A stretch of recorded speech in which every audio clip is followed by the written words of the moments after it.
வணக்கம். Eternal plus organic super store சார்பாக இன்றைக்கி நம்மக்கிட்ட கல்வி பற்றி பேசுகிறதுக்கு டாக்டர் திரு மொழிப்பிரியன் அவர்கள் வந்திருக்காங்க. இவங்க மொழி கல்வியில் ரொம்ப தேர்ச்சி பெற்றவங்க, நிறைய மொழிகள் கற்றுருக்காங்க, இப்போ மற்றவங்களுக்கும் கற்றுக் கொடுக்குறாங்க. அதே மாதிரி உளவியல் ஆலோசகராகவும் இருக்கிறாங்க. முக்கியமாக பேரண்டிங்க்கு பேரண்ட்ஸ்க்கும் ஹெல்ப் பண்ணுறாங்க. குழந்தைகள் கல்வி கற்கிறதுக்கும் நிறைய வகையில் உதவி பண்ணுறாங்க. வணக்கம் சார். உங்களை பற்றி கொஞ்சம் சொல்லுங்கள், உங்களுடைய அனுபவங்கள், இந்த மொழி இதில் உங்களுக்கு எப்படி ஆர்வம் வந்தது அதை பற்றி. ஓகே, இப்போ எனக்கு பூர்வீகம் சொல்லக்கூடியது ராமநாதபுரம் மாவட்டம் அபிராமம்னு சொல்லக்கூடிய கிராமம். அங்கே தான் நான் படித்து வளர்ந்தது எல்லாமே. இப்போ உங்களுக்கே தெரியும், நான் படித்து வளர்ந்தது எல்லாம் தமிழ் வழி கல்வியில் தான் படித்தது. அது ஒரு கவர்மெண்ட் எய்டட் ஸ்கூல் தான். அப்படி இருக்கும் பொழுது அங்கே சொல்லித்தர்ற மொழிகள் அப்படின்னு சொல்லும்பொழுது தமிழ், ஆங்கிலம், இந்த 2 மொழிகள் தான் சொல்லி கொடுத்துட்டு இருந்தாங்க. இப்போ நான் படித்து முடிச்சுட்டு அதுக்கப்புறம் காலேஜ் முடித்ததுக்கப்புறம் நான் வேலை வாய்ப்புக்காக மும்பைன்னு சொல்லக்கூடிய ஒரு சிட்டிக்கு போகிறேன். அப்போ அங்கே போனதுக்கப்புறம் தான் எனக்கு அந்த ஹிந்தின்னு சொல்லக்கூடிய அந்த மொழிக்கான முக்கியத்துவம் எனக்கு தெரிஞ்சுச்சு. அப்போ எல்லாருமே ஹிந்தி பேசுகிறாங்க, நமக்கு பேச முடியலை. சரி, நம்ம கற்றுக்கிறோன்னு சொல்லி நம்ம முயற்சி பண்ணும்பொழுது என்னால் கற்றுக்கிற முடியலை. சரி, அப்போது நம்ம ஹிந்தி யாராவது ஸ்கூலில் படிக்கும்போது யாராவது சொல்லியிருந்தா கூட நம்ம அட்லீஸ்ட் கொஞ்சம் ஓரளவுக்கு படித்து வச்சுனா இங்கே யூஸ் ஆகும் அப்படின்னு சொல்லிட்டு நான் அந்த சமயத்தில் யோசிக்க ஆரம்பித்தேன். ஸோ இப்படி எப்படியும் ஒரு 6 மாதம் ஆச்சு அந்த ஹிந்தி வார்த்தைகள்லாம் புரிஞ்சு இது பண்ணுறதுக்கு. இந்த மாதிரி இருந்துச்சு. எப்படியோ ஓரளவுக்கு ஹிந்தியை நம்ம கற்றுக்கிட்டாச்சு.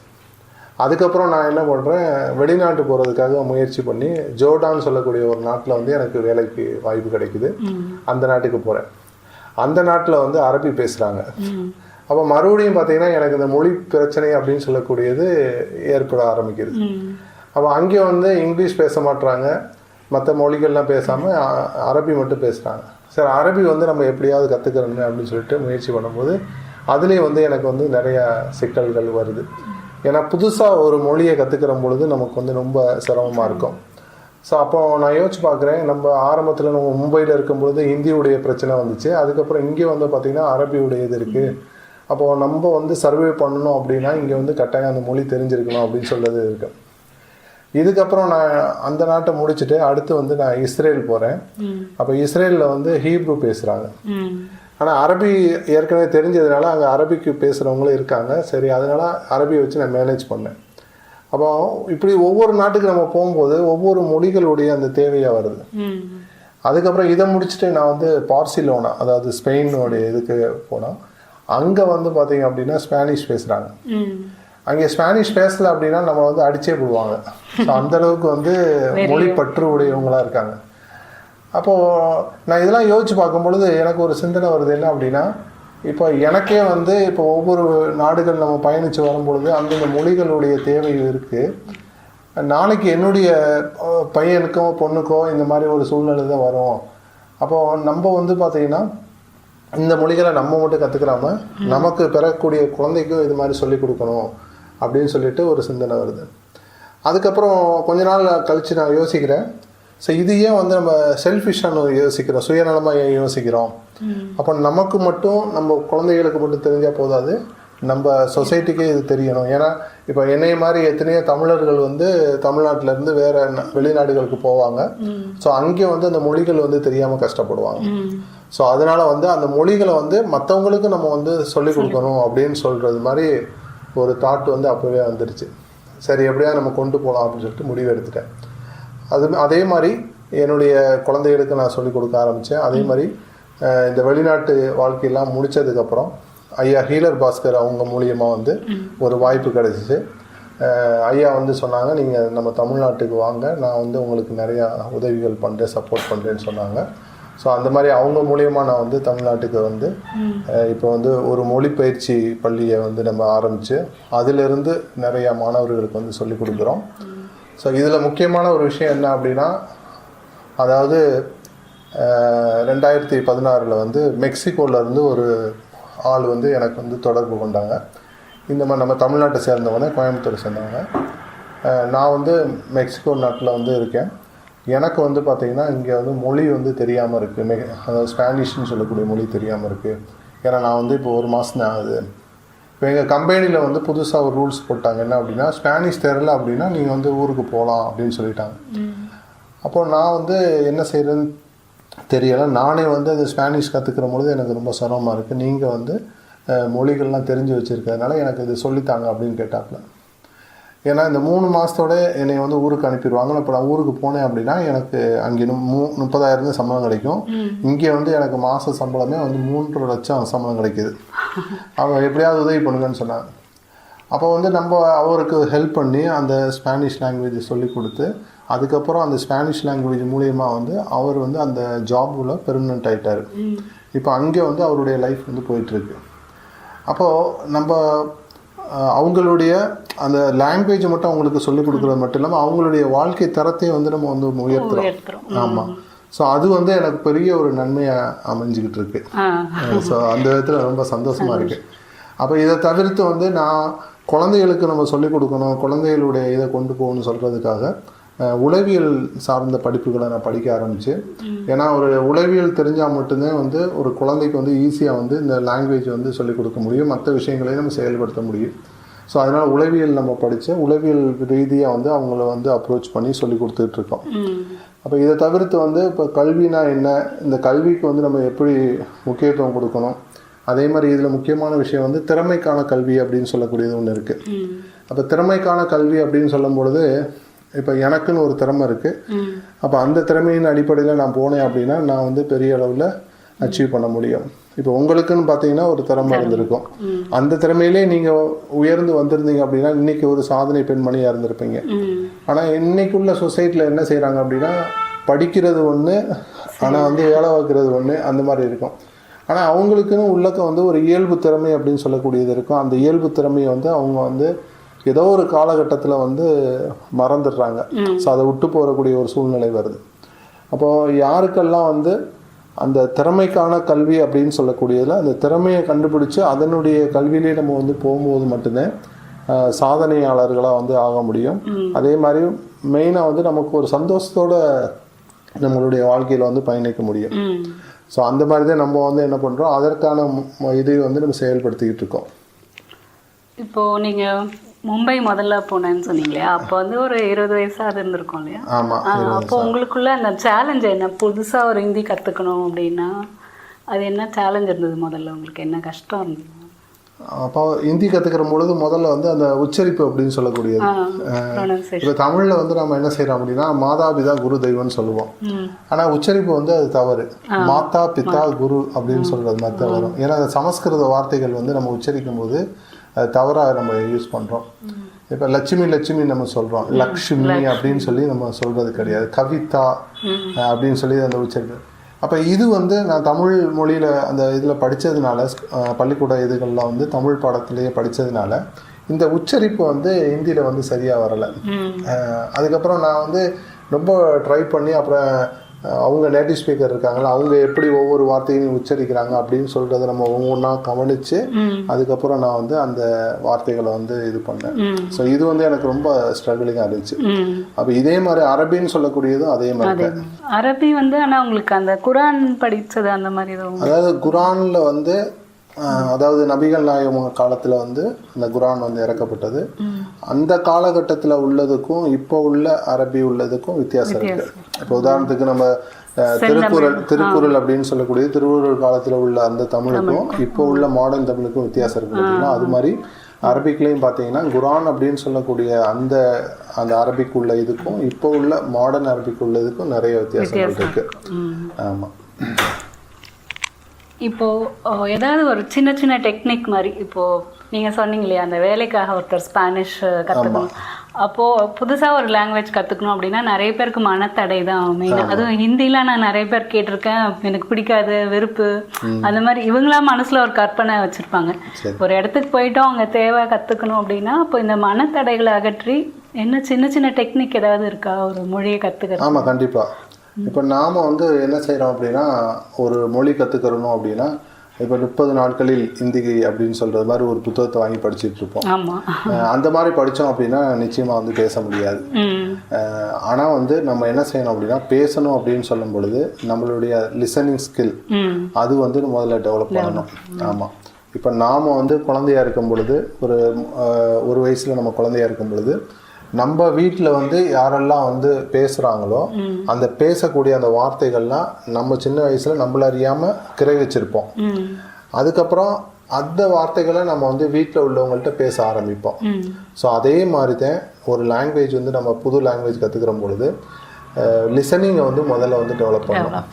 அவங்க எப்படி பேசுகிறாங்க, என்ன மாதிரி உச்சரிப்பு வருது, இதெல்லாம் வந்து நம்ம டெவலப் பண்ணணும். அதுக்கு வந்து பெஸ்ட்டு வந்து சொல்யூஷன் வந்து நம்ம படங்கள் பார்க்குறது. இப்போ ஹிந்தி வந்து நல்லா பேசணும் அப்படின்னா ஹிந்தி படங்கள் பார்க்கணும். தெலுங்கு நல்லா பேசினா தெலுங்கு படம் பார்க்கணும். இந்த மாதிரி அரபி பேசினா அரபி படங்கள் பார்க்கணும். இப்போ நான் வந்து எனக்கு வந்து இப்போ வந்து ஒரு 16 மொழிகளில் வந்து நல்லா பேசுவேன். இந்த 16 மொழிகள் நான் எப்படி கற்றுக்கிட்டேன்னா எல்லாம் வந்து படங்கள் வழியை தான் நான் கற்றுக்கிட்டது. ஆமாம். அப்போ படங்களில் வந்து அவங்க வார்த்தைகளை எப்படி யூஸ் பண்ணுறாங்க, என்ன மாதிரி அப்படின்னு சொல்லக்கூடியதை ஒன் பை ஒன்னாக வந்து நம்ம கற்றுக்கிட்டு செயல்படுத்துகிறோம். ஆமாம். ஸோ எனக்கும் அந்த கோவிட் டைமில் ஞாபகம் இருக்குது. நான் உங்கள்கிட்ட ஜெர்மனுக்காக முதல்ல சான்ஸ்கிரிட் கற்றுக்கணும் அப்படின்னு சொன்னீங்களா, ஹிந்தி. அப்போ வந்து ஃபஸ்ட்டு ஹிந்தி படங்கள் பார்க்க சொன்னீங்கல்ல, அது ஏற்கனவே பார்த்ததுனால அது ஒரு நல்லா இருந்துச்சு அடுத்த இதுக்கு போகிறதுக்கு. நீங்கள் சொன்னது அப்போ தான் புரிஞ்சுது. எனக்கு மலையாளம் ரொம்ப பிடிக்கும் கற்றுக்கணுன்ட்டு. இப்போ நிறைய படங்கள் பார்க்கும்போது அந்த வார்த்தைகள்லாம் ஈஸியாக புரிபட ஆரம்பிச்சிருது. அப்படியே நம்ம நினைக்கிறோம் தமிழும் மலையாளமும் ஒன்றுன்ட்டு, ஆனால் உள்ளே போகும்போது தான் தெரியுது அது சமஸ்கிருதத்தோட தான் ரொம்ப தொடர்புடைய மாதிரி. இப்போ இந்த மொழி பயணத்தில் வந்து நான் பயணிக்கும் பொழுது முதல்ல வந்து பேச்சு வழக்கு மொழிகளை வந்து நான் நிறைய கற்றுக்கிற ஆரம்பித்தேன். கற்றுக்கிட்டதுக்கப்புறம் இதை வந்து நம்ம ப்ராப்பராக இப்போ ஒருத்தவங்களுக்கு சொல்லி கொடுக்கணும் அப்படின்னா நம்ம வந்து அந்த மொழிகளை வந்து முழுமையாக கற்றுக்கணும் அப்படின்னு சொல்கிறதுக்காக நான் முயற்சி பண்ணேன். அந்த மாதிரி முயற்சி பண்ணும்போது எனக்கு ஒரு விஷயம் புலப்பட ஆரம்பிச்சு. இப்போ தமிழ்காரவங்களுக்கு பொதுவாக ஹிந்தி வந்து கற்றுக்கிறது கஷ்டமாக இருக்கும். அதாவது நான் சொல்கிறது முழுமையாக பேச்சு வழக்கு பிரச்சனை கிடையாது, ஸ்ட்ரைட்டாக வந்து நம்ம போடலாம். நம்ம எழுதுறதுலேருந்து ஆரம்பித்து அதை எப்படி வாசிக்கிறது, அதனுடைய கிராமட்டிக்கல் ரூல்ஸு, இது எல்லாத்தையும் ஒன் பை ஒன்னாக நம்ம வந்து படிக்கணும். அப்படின்னா என்ன மாதிரி செய்யணும் அப்படின்னு சொல்லி யோசிச்சு ஆரம்பிக்கும் போது இப்போ ஹிந்தியை கற்றுக்கிற போது எனக்கு வந்து நிறையா இது வந்துச்சு. அது சில கான்செப்ட்லாம் புரியாமல் இருக்குது, அந்த மாதிரிலாம் இருக்குது. அப்போ நான் என்ன பண்ணேன், நமக்கு திராவிட மொழி குடும்பம்னு சொல்லுவாங்கள்ல, இதோட இணைஞ்ச இதில் வந்து மலையாளம் சொல்லக்கூடியது இருக்குது. அதனால நான் என்ன பண்ணேன், முதல்ல வந்து மலையாளம் வந்து முழுமையாக கற்றுக்கிறதுக்காக ஆரம்பித்தேன். அப்போ தமிழ்ல இருந்து மலையாளம் கற்றுக்கிற போது ரொம்ப ஈஸியாக இருக்கும். ஏன்னா தமிழ் வார்த்தைகள் வந்து தமிழ்ல இருந்து தான் போனது அப்படின்னு நமக்கு தெரியும். அதனால வந்து நம்ம எளிமையாக வந்து அந்த மொழிகளை வந்து நான் கற்றுக்கிற ஆரம்பிச்சிட்டேன். அப்போ மலையாளம் வந்து நான் கற்றுக்கிட்டதுக்கப்புறம் அதுக்கப்புறம் நான் என்ன பண்ணுறேன், மலையாளம் கற்றுக்கிட்டோம்னா அதில் வந்து சமஸ்கிருத வார்த்தைகள் நிறையா இருக்கும். அப்போ அந்த சமஸ்கிருத வார்த்தைகள் நம்ம தெரியும் பொழுது ஹிந்தி வந்து மலையாளத்துலேருந்து கற்றுக்கணும். அதாவது தமிழ்லேருந்து நம்ம ஹிந்தி கற்றுக்கிறத விட மலையாளத்திலேருந்து ஹிந்தி போகும்போது கொஞ்சம் அந்த சமஸ்கிருத வார்த்தைகளுடைய இது இருக்கும் பொழுது இது வந்து எழுத்து வழக்கு, இதை சொல்கிறேன். பேச்சு வழக்கு உள்ளதுக்கு இது சரியாக வராது. எழுத்து வழக்கு அதாவது முழுமையாக அந்த மொழியை கற்றுக்கணும் அப்படின்னா இந்த மெத்தடில் நீங்கள் போகணும். அப்போ மலையாளத்திலேருந்து ஹிந்தி கற்றுக்கிற போது ரொம்ப ஈஸியாக இருக்கும். அந்த வார்த்தைகள் ஆகட்டும், கிராமர் ஆகட்டும், அந்த மாதிரி ஈஸியாக போகணும். அதுக்கப்புறம் ஹிந்தியிலேருந்து நீங்கள் உருது கற்றுக்கலாம். ஏன்னா ஹிந்தி உருது அப்படின்னு சொல்கிறது ஒரே இதை இந்த பேச்சு வழக்கில் உள்ள இதுகள்லாம் உருதுல வரும். அப்போ ஹிந்தியிலேருந்து உருது கற்றுக்கணும். அடுத்து உருதுலேருந்து ஃபார்சி கற்றுக்கணும். ஃபார்சிலேருந்து அரபி கற்றுக்கணும். அரபிலேருந்து ஹீப்ரு கற்றுக்கணும். அரபிலேருந்து ஸ்பானிஷ் கற்றுக்கணும். அப்போ இந்த ஒரு ரூட்டில் நம்ம ட்ராவல் பண்ணோம் அப்படின்னா நம்ம வந்து ஈஸியாக அந்த லாங்குவேஜ் வந்து முழுமையாக கற்றுக்கிற முடியும். அதை தவிர்த்து நம்ம எடுத்தவொடனே வந்து இப்போ மேண்ட்ரின் கற்றுக்கணும், சைனீஸ் கற்றுக்கணும் அப்படின்னு சொல்லிட்டு நம்ம போகிறோம் பார்த்தீங்களா, அந்த மாதிரி போகும்போது நம்மளுக்கு ரொம்ப இதாக இருக்கும், சிரமமாக இருக்கும். இப்போ இன்னொரு இது வந்து நிறைய பேர் ஃப்ரெஞ்சு கற்றுக்கணும்னு ஆசைப்படும். அப்போ தமிழ்லேருந்து நம்ம ஃப்ரெஞ்சு கற்றுக்கிற பொழுது அதில் நிறையா ரூல்ஸ் இந்த கிராமட்டிக்கல்லாம் மாறுபடும். இப்போ அந்த ஆண்பால் பெண்பால்னு சொல்கிறோம். இப்போ இந்த டேபிள் இருக்குது அப்படின்னா அந்த டேபிள் வந்து ஆண்பாலா பெண்பாலன்னா தமிழில் வந்து அக்ரிணை அப்படின்னு சொல்லுவோம். ஆனால் வந்து ஃப்ரெஞ்சில் வந்து இதுக்கு பெண்பாலா யூஸ் பண்ணுவாங்க. அதே மாதிரி அரபிக்கில் வந்து பெண்பாலா யூஸ் பண்ணுவாங்க, ஹிந்தியில் பெண்பாலா யூஸ் பண்ணுறாங்க. ஸோ இந்த மாதிரி இது வந்து தமிழில் இல்லாத ஒரு இது. இப்போ அரபிக்கில் எல்லாம் பார்த்தீங்கன்னா ஒருமை, பன்மை, இருமைன்னு சொல்லிட்டு இருக்குது. அப்போ இந்த டுயல் சொல்லக்கூடிய இருமைன்னு சொல்லக்கூடிய ஒரு கான்செப்ட் வந்து இருக்குது. அது வந்து நம்ம தமிழில் கிடையாது, இங்கிலீஷ்லையும் கிடையாது. அப்போ இந்த கான்செப்ட்லாம் நம்ம படிக்கும்போது ரொம்ப சிரமமாக இருக்கும். ஸோ அதனால வந்து ஒரு ரூட் இருக்குது, அந்த ரூட் வழியே நம்ம வந்து ட்ராவல் பண்ணோம் அப்படின்னா அந்த மொழியை வந்து முழுமையாக நம்ம கற்றுக்கிற முடியும். இப்போ இதில் வந்து கிராமர் ஃபஸ்ட்டு அப்படி தானே நீங்கள் சொல்லிக் கொடுக்கறதுல முதல்ல கிராமர் தான் சொல்லிக் கொடுப்பீங்க? இல்லை, நம்ம 2 விதமாக நம்ம வந்து சொல்லிக் கொடுக்குறோம். ஒன்று பேச்சு வழக்கு அப்படின்னு சொல்லக்கூடியது, எழுத்து வழக்குன்னு சொல்லக்கூடியது. இப்போ ஒருத்தவங்க வந்து எனக்கு வந்து இப்போ ஸ்போக்கன் ஹிந்தி மட்டும் போதும், ஸ்போக்கன் அரபி மட்டும் போதும் அப்படின்னா நம்ம ஸ்ட்ரைட்டாக வந்து ஸ்போக்கனில் என்ன மாதிரி கிராமர் இருக்கோ அதுபடி சொல்லிக் கொடுப்போம். இப்போ நம்ம தமிழில் பேசும்போது நீங்கள் எங்கே போய் கொண்டிருக்கிறீர்கள் அப்படின்னு சொல்லி நம்ம வந்து பேச மாட்டோம். எங்கே போகிறீங்க, அப்படி எங்கே போயிட்டுருக்கீங்க அப்படின்னு சொல்கிற மாதிரி கேட்போம். அப்போ இந்த பேச்சு வழக்கு, இந்த கிராமர் இதை வந்து நம்ம பேச்சு வழக்கு உரிய இதில் வந்து சொல்லிக் கொடுப்போம். ஆமாம், அதில் வந்து உங்களுக்கு ரிட்டனில் எழுதுறது மாதிரி உள்ளது வந்து நம்ம சொல்லிக் கொடுக்க மாட்டோம். இப்போ இதே வந்து ஜெர்மன், இந்த ஃப்ரெஞ்சு, ஸ்பானிஷ்லாம் பார்த்திங்கன்னா அவங்களுக்கு வந்து அந்த கிராமட்டிக்கல் ரூல்ஸோடு வந்து சொல்லிக் கொடுப்போம். அது லெவல் வைஸ் சொல்லிக் கொடுப்போம். ஏன்னா ஒவ்வொரு லாங்குவேஜ்லேயும் பார்த்திங்கன்னா 6 லெவல் இருக்கும். A1, A2, B1, B2, C1, C2ன்னு சொல்லி. இப்போ ஜெர்மனை பொறுத்தளவில் அந்த A1 லெவலுக்கு நம்ம சொல்லிக் கொடுக்கும் பொழுது அது பேச்சு வழக்கு உள்ளது மாதிரி வராது. அது வந்து எப்படி வந்து அந்த வார்த்தை, அதை ஒவ்வொரு லெட்டரை வந்து எப்படி உச்சரிக்கிறது, வார்த்தைகளை வந்து எப்படி உச்சரிக்கிறது, இப்படின்னு சொல்லி ஆரம்பித்து ஒவ்வொரு கிராமராக வந்து நம்ம சொல்லிக் கொடுத்து அந்த A1 வந்து கம்ப்ளீட் பண்ணுவோம். A1 கம்ப்ளீட் பண்ணி முடித்ததுக்கப்புறம் அடுத்து வந்து A2.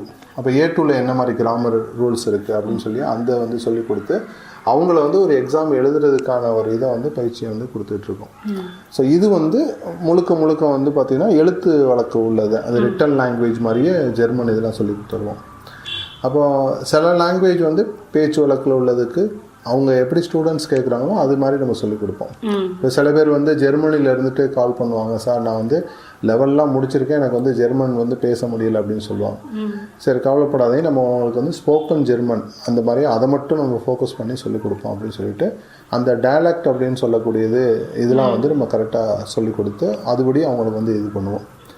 ஏன்னா இந்த டயலக்ட்னு சொல்லக்கூடியது பொதுவாக இப்போ தமிழில் வந்து சென்னையில் ஒரு தமிழ் பேசுவாங்க, ராமநாதபுரத்தில் ஒரு தமிழ் பேசுவாங்க, மதுரையில் ஒன்று, அதே மாதிரி திருநெல்வேலி நம்ம கொங்கு தமிழ் அப்படின்னு சொல்லிட்டு இருக்கு. அதே மாதிரி அரபிக்கை பொறுத்தளவில் நம்ம அரபு நாடுகள்னு சொல்லும்போது எல்லா நாட்டிலையும் ஒரே மாதிரி பேசுகிறது கிடையாது. இப்போ சவுதியில் ஒரு மாதிரியாக பேசுவாங்க, குவைத்தில் ஒரு மாதிரி பேசுவாங்க, ஒமானில் ஒரு மாதிரியாக பேசுவாங்க. இதில் டோட்டலியாக மொராக்கோன்னு சொல்லக்கூடிய கண்ட்ரியில் வந்து கம்ப்ளீட்டாக வித்தியாசமாக இருக்கும், வேறு லாங்குவேஜ் மாதிரியே இருக்கும். ஆனால் அரபி அப்படின்னு சொல்கிறது மாதிரி தான் நமக்கு வந்து தெரியும் அரபி பேசுகிறாங்கன்னு. அப்போ இந்த மாதிரி விஷயங்கள்லாம் இருக்குது, நிறைய பேருக்கு தெரியறதில்ல. அப்போ நம்ம என்ன பண்ணுறோம் அப்படின்னா பேச்சு வழக்கில் ஒரு ஆள் வந்து எனக்கு இந்த நாட்டில் இருக்கேன், நான் இதை கற்றுக்கிறேன்னா அவங்களுக்கு தகுந்த மாதிரி அந்த லாங்குவேஜ் வந்து சொல்லிக் கொடுப்போம், அந்த டயலக்ட் இதெல்லாம் சொல்லிக் கொடுப்போம். ஸோ இந்த மாதிரி தான் நம்ம வந்து கடந்த ஒரு 2016 வருஷம் நம்ம ஆரம்பித்தோம். இப்போ இந்த வருஷம் வந்து ஒரு 10 வருஷம் ஆயிடுச்சு. இந்த 10 வருஷம் கிட்டத்தட்ட 1 லட்சம் மாணவர்களுக்கு நம்ம வந்து சொல்லிக் கொடுத்துருக்கோம். ஆமாம். ஸோ அதில் வந்து நமக்கு ரொம்ப பெருமையாக இருக்குது, நிறையா நன்மையான விஷயங்களை செய்கிறோம் அப்படின்னு சொல்லிட்டு அந்த ஒரு இது இருக்குது. உங்கள் குடும்பம் பற்றி கொஞ்சம் சொல்கிறீங்களா? எத்தனை பிள்ளைங்க, அவங்க எப்படி பட்ட கல்வி கற்றுட்ருக்காங்க, இல்லை அதில் ஏதாவது நீங்கள் புதுமையாக செஞ்சுருக்கீங்களா, அது உங்களோட அனுபவம்? ஓகே, எனக்கு வந்து 3 பேர், 3 குழந்தைகள். அதில் வந்து முதல்ல வந்து அக்ரம்னு சொல்லிட்டு அவருக்கு வந்து இப்போ 20 வயசு ஆகுது. ஆனால் நானும் என் ஒய்ஃபும் ஒரு அக்ரம் வந்து பிறந்ததுக்கு அந்த சமயத்துலேயே வந்து முடிவு எடுத்துட்டோம். என்ன முடிவு அப்படின்னா, இப்போ நம்மளுடைய சொசைட்டியில் என்ன நடக்குது அப்படின்னா, இப்போ 10th முடிப்பாங்க, 11th 12th வந்து ஏதாவது ஒரு குரூப் எடுத்து படிப்பாங்க. அதுக்கப்புறம் காலேஜ் வந்து படிக்கும்போது யாராவது ஒருத்தவங்க ஏதாவது சொல்லுவாங்க, அதுக்காக என்ன செய்வாங்க, வேற ஒரு குரூப் எடுத்து படித்து அதுக்கப்புறம் பார்த்தீங்கன்னா ஒரு வேலை சரியாக அமையாதனால ஏதோ ஒரு வேலை பார்த்துட்டு எப்படியோ வாழ்க்கையை ஓட்டிக்கிட்டு இருப்பாங்க. இதே வந்து நம்ம சொசைட்டியில் வந்து நடந்துகிட்டே இருக்குது. அப்போ இதுக்கு வந்து நம்ம ஒரு சொல்யூஷனாக வந்து ஏதோ வந்து பார்க்கணும், நம்ம குழந்தைகளை வந்து அது மாதிரி உருவாக்கக்கூடாது. ஏன்னா வந்து பணம் சம்பாதிக்கக்கூடிய அந்த ஒரு ATM மிஷின் மாதிரியே நம்ம குழந்தைகளை வந்து உருவாக்குறோம்ல, அந்த ஒரு இதை வந்து நம்ம உருவாக்கக்கூடாது. அப்போ நம்ம வந்து கொஞ்சம் வித்தியாசமாக நம்ம குழந்தைகளை உருவாக்கணும். அதுவும் வந்து பார்த்திங்கன்னா அவங்களுக்கு என்ன திறமை இருக்கும் அந்த திறமைகளை நம்ம கண்டுபிடிச்சி அதிலே நம்ம ஊக்குவிச்சு கொண்டு போய் அதிலே வந்து ஒரு சாதனையாளர்களாக உருவாக்கணும் அப்படின்னு சொல்லிட்டு நாங்கள் முயற்சி பண்ணோம். அந்த மாதிரி என்னுடைய பையனுக்கு வந்து ஒரு 4 வயசில் நாங்கள் அவனுடைய டேலண்ட்டை வந்து ஐடென்டிஃபை பண்ணோம். ஸோ இவனுக்கு வந்து இதில் திறமை இருக்குது அப்படின்னு சொல்லிட்டு நானும் என் ஒய்ஃபும் கண்டுபிடிச்சி, சரி நம்ம இப்போ அவருடைய திறமையை கண்டுபிடிச்சாச்சு, அந்த திறமையின் அடிப்படையிலே நம்ம கொண்டு போகலாம் அப்படின்னு சொல்லிட்டு முடிவு பண்ணோம். இப்போ திறமையை கண்டுபிடிக்கிறதுல அதில் நிறைய விஷயங்கள் இருக்குது, அதுக்கான பயிற்சிகள்லாம் நம்ம கொடுத்துக்கிட்டு இருக்கோம். இருந்தாலும் என்னுடைய பையனுக்கு வந்து நாங்கள் எப்படி கண்டுபிடிச்சோம் அப்படின்னா, இப்போ பொதுவாக வந்து 4 வயசில் ஒரு குழந்தைக்கு வந்து நீங்கள் இப்போ தமிழ் லெட்டர்ஸ் வந்து எழுதுறதுக்கு கற்றுக் கொடுக்குறீங்க. அந்த தமிழ் லெட்டர்ஸை வந்து அந்த குழந்தைகள் வந்து எத்தனை நாளில் கற்றுக்குருவாங்க, இல்லை எத்தனை நாளில் கற்றுக்குருவாங்க? பொதுவாக ஒரு வாரம் ஆகுமா? ஒரு வாரம் ஆகும். ஓகே, ஒரு வாரத்தில் கற்றுக்கலாமா? கற்றுக்கிற முடியாது. அந்த 3 வயசுல தமிழ் லெட்டர்ஸ் வந்து 247ன்னு படிச்சிருக்கீங்க. ஆனால் உண்மையிலே பார்த்தீங்கன்னா 299 இருக்குது. ஏன்னா சமஸ்கிருத லெட்டரை நம்ம வந்து யூஸ் பண்ணி தான் செஞ்சிட்டு இருக்கோம். ஆமாம், ஷாஷான்னு சொல்லி. அப்போ இந்த எழுத்துக்களோட சேர்த்து 299 எழுத்து தெரிஞ்சால் மட்டும்தான் நம்ம தமிழில் வந்து ரீடிங் ரைட்டிங் நல்லா பண்ண முடியும். இப்போ 299 எழுத்தை ஒரு குழந்தை வந்து ஒரு வாரத்தில் கற்றுக்கிற முடியாது. அதுக்கு எப்படி வந்து 3 மாதம் இல்லை 1 மாதமாவது அட்லீஸ்ட் வந்து தேவைப்படும். அப்போ அக்கறத்துக்கு வந்து நம்ம இந்த தமிழ் லெட்டர்ஸ் வந்து சொல்லிக் கொடுக்கும்போது கரெக்டாக வந்து ஒரு 3 நாள்லேயே வந்து அவர் கற்றுக்கிட்டாப்புல. அதாவது அந்த லெட்டர்ஸை கற்றுக்கிட்டு ரீட் பண்ண ஆரம்பிச்சிட்டார், ஒவ்வொரு வார்த்தைகளை எழுத்து கூட்டி. அப்போது நார்மலாக ஒரு குழந்தை வந்து நம்ம பண்ணும்போது 1 மாதம் ஆகும்னு சொல்லும்போது, அப்போ இவருக்கு 3 நாள் ஆகுது அப்படின்னா, அப்போ இவருக்கு உள்ளே வந்து ஏதோ ஒரு இது இருக்குது, சம்திங் இன்சைட் அப்படின்னு சொல்கிறது மாதிரி நம்ம வந்து யோசிக்க ஆரம்பித்தோம். அந்த சமயத்தில் எனக்கு ஒரு 16 லாங்குவேஜ் தெரிஞ்சதுனால நம்ம என்ன பண்ணுறோம், அடுத்து இந்த மலையாளமுடைய லெட்டர்ஸை வந்து கொடுக்குறோம். அதையும் வந்து அவர் என்ன செய்கிறாரு, எல்லா லெட்டர்ஸையும் வந்து 4 வயசில் அப்போது மலையாளமுடைய லெட்டர்ஸ் வந்து ஆரம்பிக்கும் பொழுது அவர் மலையாளத்தோடைய இதை வந்து ஒவ்வொன்றா எழுதி பார்க்குறாரு, எல்லாம் செய்கிறாப்புல. அப்புறம் எழுத்துக்கூட்டி இது பண்ணுறாரு. இந்த மாதிரி அந்த வார்த்தையை வந்து அவர் எழுத்துக்கூட்டி வாசிக்கிறதுக்கு கரெக்டாக வந்து ஒரு வாரத்துலேயே அவரால் முடியுது. அப்போ நான் வந்து அந்த மலையாள லெட்டரை வந்து ஒவ்வொரு இதையும் எழுதி பார்க்குறதுக்குள்ள அதை ஞாபகம் வைக்கிறது பெரிய கஷ்டம். ஏன்னா இன்றைக்கி வந்து ஒரு 10 லெட்டரை நான் எழுதி பார்த்துட்டு அந்த 10 லெட்டரை வந்து அடுத்த வாரம் நம்ம இது பண்ணும்போது டக்குன்னு அந்த ஏதாவது ஒரு லெட்டர் வந்து மறந்து போயிடும். இப்படி வருமா அப்படி வருமானு நம்ம கேட்டுருக்கோம். ஆனால் அக்கறை வந்து கரெக்டாக அந்த ஒவ்வொரு லெட்டருடைய இதை வந்து கரெக்டாக ஃபாலோ பண்ணி கரெக்டாக ரீட் பண்ண அவரால் முடிஞ்சிச்சு. அப்போ எனக்கு ரொம்ப ஆச்சரியமாக இருந்துச்சு. இப்போ அடுத்த நாள் என்ன செய்கிறேன், வேறு ஒரு இதை வந்து நம்ம ட்ரை பண்ணலாம் அப்படின்னு சொல்லிட்டு இந்த மலையாளம் முடிச்சதுக்கப்புறம் வேறு லாங்குவேஜ் தெலுங்குடைய லெட்டரை கொடுக்குறோம். தெலுங்கு வந்து அவர் இது பண்ணுறாரு. இதுக்கிடையில் பழங்காலத்து எழுத்துக்கள் சொல்லுவாங்கள்ல, தமிழ் பிராமி, தமிழின்னு சொல்லக்கூடியது. தமிழ் பிராமின்னு சொல்லக்கூடாது, இருந்தாலும் வந்து அந்த பேர் வந்து பழகிடுச்சதுனால சொல்கிறோம். அந்த தமிழி அப்படின்னு சொல்லக்கூடிய அந்த இதை வந்து நம்ம சொல்லிக் கொடுக்குறோம். வட்டெழுத்து, கிரந்த, இந்த மாதிரி பழங்காலத்து எழுத்துக்கள்லாம் சொல்லி அதையும் வந்து எழுதுறதுக்கு வாசிக்கிறதுக்கு இது பண்ணும்போது அதையும் வந்து அவர் அழகாக வந்து கற்றுக்கிறாரு. இப்போ எங்களுக்கு ரொம்ப ஆச்சரியமாக இருக்கும். இப்போ சின்ன வயசுலேயே இந்த 4 வயசுலேயே இவருக்கு வந்து ஒரு ஏதோ ஒரு மொழியில் வந்து ஒரு திறமை இருக்குது அப்படின்னு சொல்கிறத நாங்கள் வந்து கண்கூடாக நம்ம பார்த்துட்டோம். அதுக்கப்புறம் இனிமேல் இவரை என்ன பண்ணணும், நம்ம இந்த பாதையிலே வந்து கொண்டு போகலாம், அப்போ தான் வந்து அவருடைய சாதனையாளரை உருவாக்க முடியும்னு சொல்லிட்டு அந்த மாதிரியே வந்து நாங்கள் ஸ்டார்ட் பண்ண ஆரம்பிச்சிட்டோம். ஆனால் வந்து நான் வந்து வெளிநாட்டில் இருக்கக்கூடிய சூழ்நிலையினால இங்கே வந்து சரி டெம்பரவரியாக வந்து ஸ்கூலில் வந்து சேர்த்து விட்டோம். ஆனால் எங்களுக்கு வந்து அந்த சேர்த்து விடுறதுல வந்து ஒரு இது கிடையாது.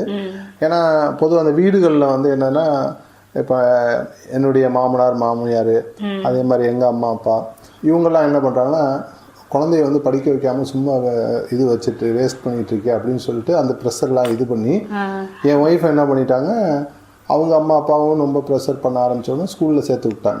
ஆனால் எங்களுக்கு வந்து விருப்பம் இல்லை. விருப்பம் இல்லாமல் சும்மா சரி அப்போ பார்த்துக்குறோம் அப்புறம் அதுக்கப்புறம் அப்படின்னு சொல்லிட்டு அப்படியே விட்டோம்.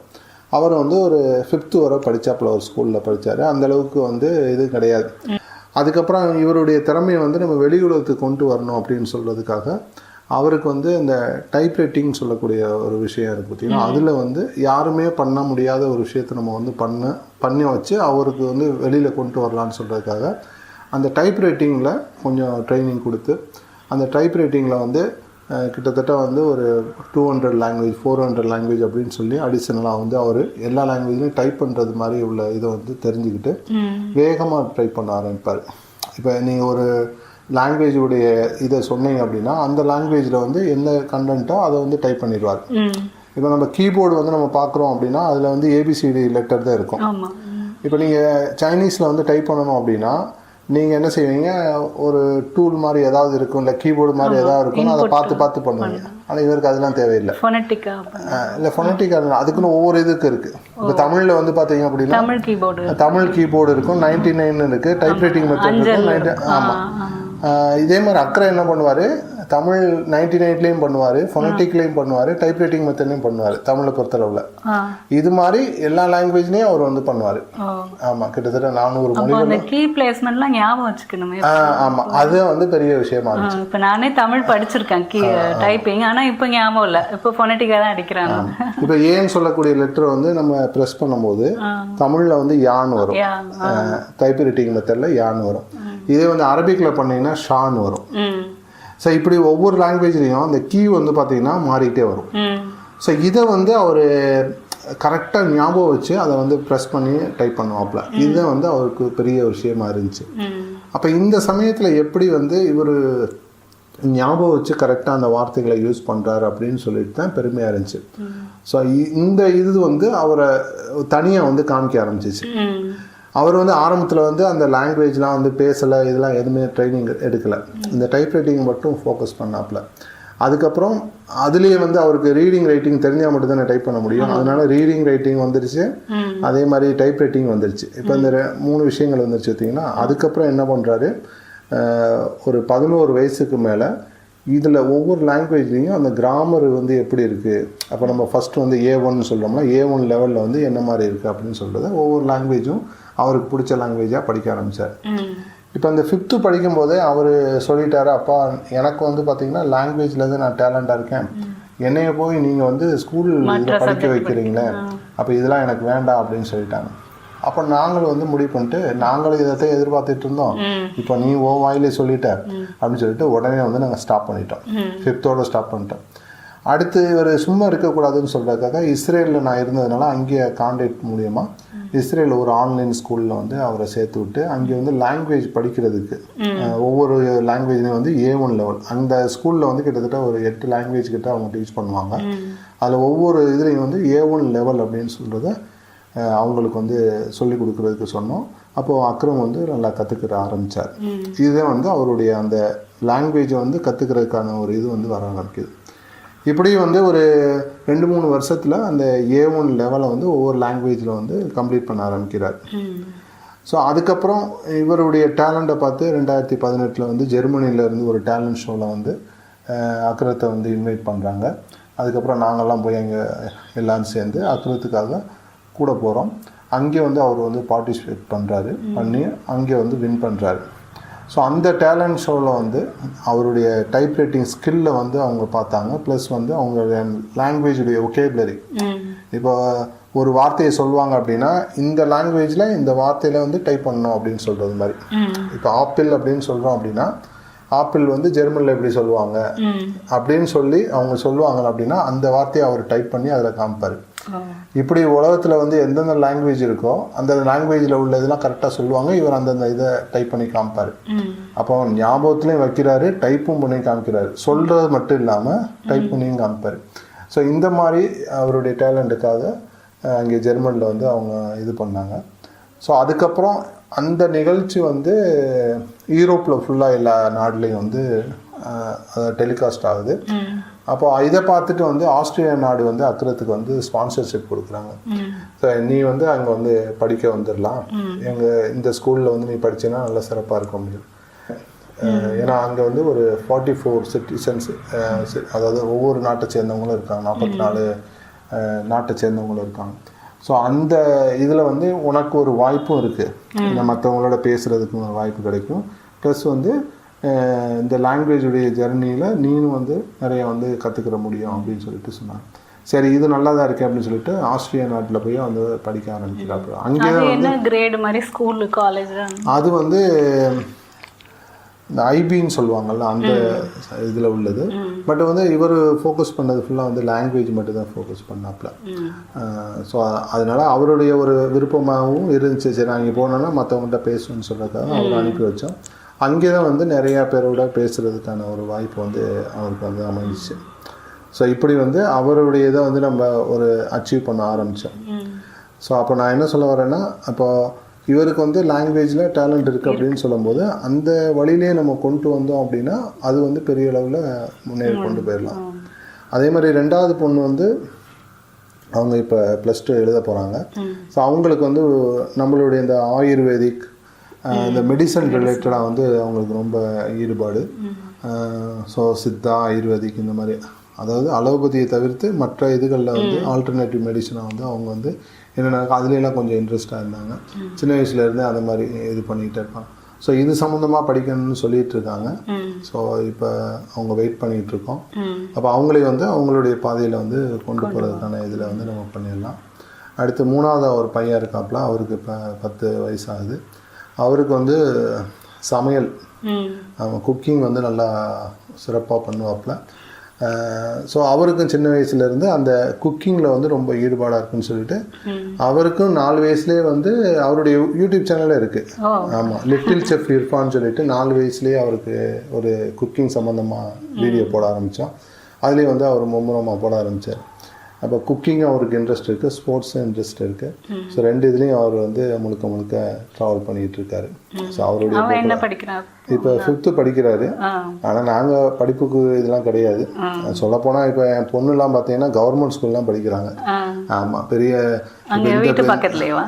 ஆமாம் சினாநகர். அப்போது பொதுவாக எல்லாம் சொல்லுவாங்கள்ல, நம்ம எஜுகேஷன்னா வந்து சிபிஎஸ்சியில் தான் படிக்கணும் அப்படின்னு சொல்லுவாங்க. அந்த மாதிரிலாம் எதுவுமே கிடையாது. ஆமாம், அப்போ நம்ம வந்து சாதாரண கவர்மெண்ட் ஸ்கூல்லாம் படிக்கிறோம். இவங்களுடைய அந்த டேலண்ட் மட்டும் அவங்க இதில் ஃபோக்கஸ் பண்ணி போனாலே ஜெயிச்சிருவாங்க. கவர்மெண்ட் ஸ்கூலில் எனக்கு தெரிஞ்சு அனுப்பணும்னு நினைக்கிறவங்க கூட சில பயங்கள் இருக்குல்ல, அந்த அங்கே உள்ள ஸ்டூடெண்ட்ஸ் எப்படி இருப்பாங்க, அது நீங்கள் எப்படி ஃபேஸ் பண்ணுறீங்க? இல்லை, பொதுவாக நான் பார்த்த வகையில் கவர்மெண்ட் ஸ்கூல் வந்து பெட்டராக இருக்குது. நான் ப்ரைவேட் ஸ்கூல்லாம் அவங்கள வந்து சேர்த்து விட்டுருந்தேன். அந்தளவுக்கு வந்து ஒரு ஒர்த்து இல்லை. ஆமாம், 1 லட்ச ரூபா நம்ம கெட்டி விட அந்த மாதிரிலாம் பண்ணோம், எதுவுமே வந்து சரியாக. ஆமாம், அவங்க வந்து ஏனதரமாக நீங்கள் படித்தா படிங்க, படிக்க இருப்பாங்க. ஆனால் உண்மையிலேயே வந்து நான் டீச்சர்ஸ்லாம் வந்து பாராட்டணும். கவர்மெண்ட் டீச்சரை அவ்வளோ ப்ரெஷர் பண்ணுறாங்க. இவங்களை வந்து சும்மையே இருக்கிற விடுறது இல்லை, இதை படி அதை படி இது அப்படின்னு சொல்லிட்ட மாதிரி நல்லா அவங்கள வந்து அதோட தானே ஒர்க் பண்ணுறோம். அவங்களோட அதை நிறைய சொல்லுவாங்க அவங்கள பற்றி. நல்ல திறமையானவங்க அங்கே தான் இருக்காங்க. ஆமாம், உண்மையிலேயே வந்து நல்லா. ஏன்னா இப்போ நம்மலாம் படித்ததும் அப்படி தான், நீங்கள் சொன்ன மாதிரி தான். நாங்களும் கவர்மெண்ட் எய்டடில் தான் படித்தோம். அம்மா அப்பா 2 பேருமே அதே இதில் இருந்த டீச்சர்ஸ் தான். அவங்களுக்கு இப்போ வரைக்கும் இருக்க மதிப்பு வந்து வேற யாருக்குமே இல்லை அந்த மாதிரி. ஏன்னா அவ்வளோ ஒரு ஈடுபாடோட சொல்லி கொடுப்பாங்க. இப்போ நான் கேட்டது வந்து அது கொஞ்சம் வேற மாதிரி பேசுவாங்க அப்படின்னு தான். நான் இப்போ நிறையாவது சேர்க்கலாம் அப்படின்னு சொன்னாலே இதை தான் முதல்ல சொல்றாங்க. இல்லை, அந்த இதுவும் இருக்கு நீங்க சொல்றது மாதிரி. சொல்ல இப்போ அந்த வசதி வாய்ப்புலாம் இல்லாதவங்க குழந்தைங்கலாம் வந்து வருவாங்கல்ல, அவங்க வந்து அவங்களுடைய அம்மா அப்பா வந்து சரியில்லாதனால இவங்க வந்து வேற வழிக்கு, அதாவது தவறான வழியில போறது அந்த மாதிரிலாம் இருக்கதான் செய்யுது. ஆனா இதே இது வந்து பிரைவேட்ல ஸ்கூல்லயும் இருக்கதான் செய்யுது. ஆமா, இதை மட்டும் ஹைலைட் பண்ணி அந்த இது பண்ணுவாங்க. பட் எல்லா ஸ்கூல்லையும் ஒரு காரணம். இப்ப நம்ம படிக்கும் போதே கிளாஸ்ல எல்லா பசங்களும் நல்ல பசங்கன்னு சொல்ல முடியாது. ஒரு சில பசங்க பேட் ஹேபிட்டோட இருந்திருப்பாங்க. நம்ம அவங்களோட சேராம நம்ம இது பண்ணிட்டோம்னா அது மாதிரி தான் நம்ம வந்து இது பண்ணணும். இப்போ காலேஜ் போகிறாங்க அப்படின்னா காலேஜில் எல்லாமே செய்யத்தான் செய்யும். ஆமாம், ஸோ அது நம்மளுடைய சுய கட்டுப்பாட்டில் இருக்கிறது. என் ஃப்ரெண்டே ஒரு பொண்ணு மேக்ஸ் டீச்சராக இருக்காங்க. அவங்க சொல்லுவாங்க இந்த மாதிரி அந்த கவுன்சிலர் பசங்க அந்த மாதிரிலாம் இருப்பாங்களாம். ஆனால் அந்த பசங்கிட்ட வேற திறமை இருக்குமா, அதை ஐடென்டிஃபை பண்ண தெரிஞ்சால் அவங்கள நம்ம கொண்டு வந்துடலாம் அப்படின்வாங்க. இப்போ நிறைய பெற்றோர்கள் பார்த்தீங்கன்னா குழந்தைங்கள என்ன பண்ணுறதுன்னு தெரியாமல், அதாவது அந்தந்த டைமில் எது ட்ரெண்டு அந்த மாதிரி அதுவே நமக்கே தெரியாது இல்லையா. இப்போ என்னோட அறிவுக்கு வந்து நான் என் பொண்ணுக்கு ஆலோசனை சொன்னால் அது சரியாக இருக்காது. அவளோட எண்ணங்களோ இல்லை அவளோட காலத்தில் அவளுக்கு என்ன தேவைப்படுமோ அது எதுவுமே நமக்கு தெரியாது. இதில் தான் நிறைய பேர் தயங்கி நிற்கிறோன்னு நினைக்கிறேன். ஸோ அதுக்கு என்ன பண்ணலாம்? இப்போ பெற்றோர்களுக்கு நான் சொல்லக்கூடியது என்ன அப்படின்னா, நாம் வந்து நம்ம குழந்தைகளை வந்து அடுத்த லெவலுக்கு கொண்டு போகணும், அவங்கள வந்து பெரிய அளவில் அச்சீவர்ஸாக உருவாக்கணும் அப்படின்னு நீங்கள் ஆசைப்பட்டீங்கன்னா நான் சொல்லக்கூடிய அந்த 5 இதை மட்டும் நீங்கள் ஃபாலோ பண்ணுங்கள். ஒன்று வந்து அவங்களுடைய அறிவாற்றலை வந்து மேம்படுத்துறது. 2வது வந்து அவங்களுக்கு நல்லொழுக்கம் அப்படின்னு சொல்லக்கூடியதை கொடுக்கணும். அதோடு சேர்த்து வந்து ஆன்மீகத்தையும் கொடுக்கணும். நல்லொழுக்கம், ஆன்மீகம், இது வந்து 2வது இடத்துல இருக்கக்கூடிய. ஆன்மீகம்ன்றது நீங்கள் மத ரீதியாக சொல்லலை இல்லையா? மத ரீதியாக சொல்லலை. ஆமாம், மதத்துக்கு அப்பாற்பட்டு, அதாவது ஒரே இது, அதாவது கடவுள் அப்படின்னு சொல்றது நம்புறோம், அவ்வளோதான். அதை தவிர்த்து வேற ஒன்றும் இருக்காது. அப்போ இவங்க வந்து முஸ்லீமாக இருக்காங்க, இந்துவாக இருக்காங்க, அந்த மாதிரி கான்செப்டில் வந்து போகக்கூடாது. ஒரே ஒரு கடவுள் இருக்காங்க, ஒரு இறைவன் இருக்காங்க, நம்புகிறோம். ஸோ அந்த இதில் வந்து எனக்கு தெரிஞ்ச அந்த நம்பிக்கை வந்து இந்த காலகட்டத்தில் குழந்தைகளுக்கு குறைவாக இருக்காங்க. அது காரணம் அவங்க அந்த மதத்தையும் கடவுளையும் குழப்பிக்கிறாங்கன்னு நினைக்கிறேன். மத சடங்குல ஈடுபாடு இல்லாதனால கடவுள் இல்லை அப்படின்ட்டு அவங்க பேச ஆரம்பிச்சிருக்காங்க. ஸோ அதனால் வந்து முதல் விஷயம் வந்து ஆற்றல், அறிவாற்றல், அதாவது அறிவாற்றலை மேம்படுத்தணும். ரெண்டாவது விஷயம் வந்து நல்லொழுக்கத்தையும் ஆன்மீகத்தையும் மேம்படுத்தணும். அடுத்தது வந்து பார்த்தீங்கன்னா அவங்களுக்கு என்ன திறமை இருக்கோ அந்த திறமையை கண்டுபிடிச்சு அதன்படியே கொண்டு போகணும். இது மூணாவது இருக்கக்கூடியது. நாலாவது இருக்கக்கூடியது அவங்களுக்கு குறைஞ்சபட்சம் ஒரு 6 மொழிகளாவது கற்றுக் கொடுத்து பேச வச்சிருக்கணும். அஞ்சாவதாக இருக்கக்கூடியது அவங்களுடைய உடல் நலத்தை வந்து பாதுகாக்கணும். அதில் மனநலத்தையும் பாதுகாக்கணும். மனநலம், உடல் நலம், இந்த 2 இதையும் பாதுகாக்கணும். இந்த 5 விஷயத்தை வந்து பண்ணணும். இந்த 5 விஷயத்தை வந்து கடந்த வந்து 10 வருஷமாக நாம் பல நிகழ்ச்சிகளில் ஏற்பாடு பண்ணி அந்தந்த அதாவது பேரண்ட் அவேர்னஸ் ப்ரோக்ராம்னு சொல்கிறது மாதிரி நம்ம என்ன செய்கிறோம், பெற்றோர்களுக்கான விழிப்புணர்வு நிகழ்ச்சின்னு சொல்லிட்டு இப்போ சென்னை மெயினாக உள்ள சிட்டிகள்லாம் நம்ம பண்ணியிருக்கோம். கோயம்புத்தூர், மதுரை, திருச்சி, இந்த மாதிரி வந்து மெயினான சிட்டிகள்லாம் நான் வந்து பண்ணிகிட்ருக்கோம். அதை தவிர்த்து ஆன்லைன்லேயும் வந்து இதை வந்து சொல்லி கொடுத்துட்ருக்கோம்.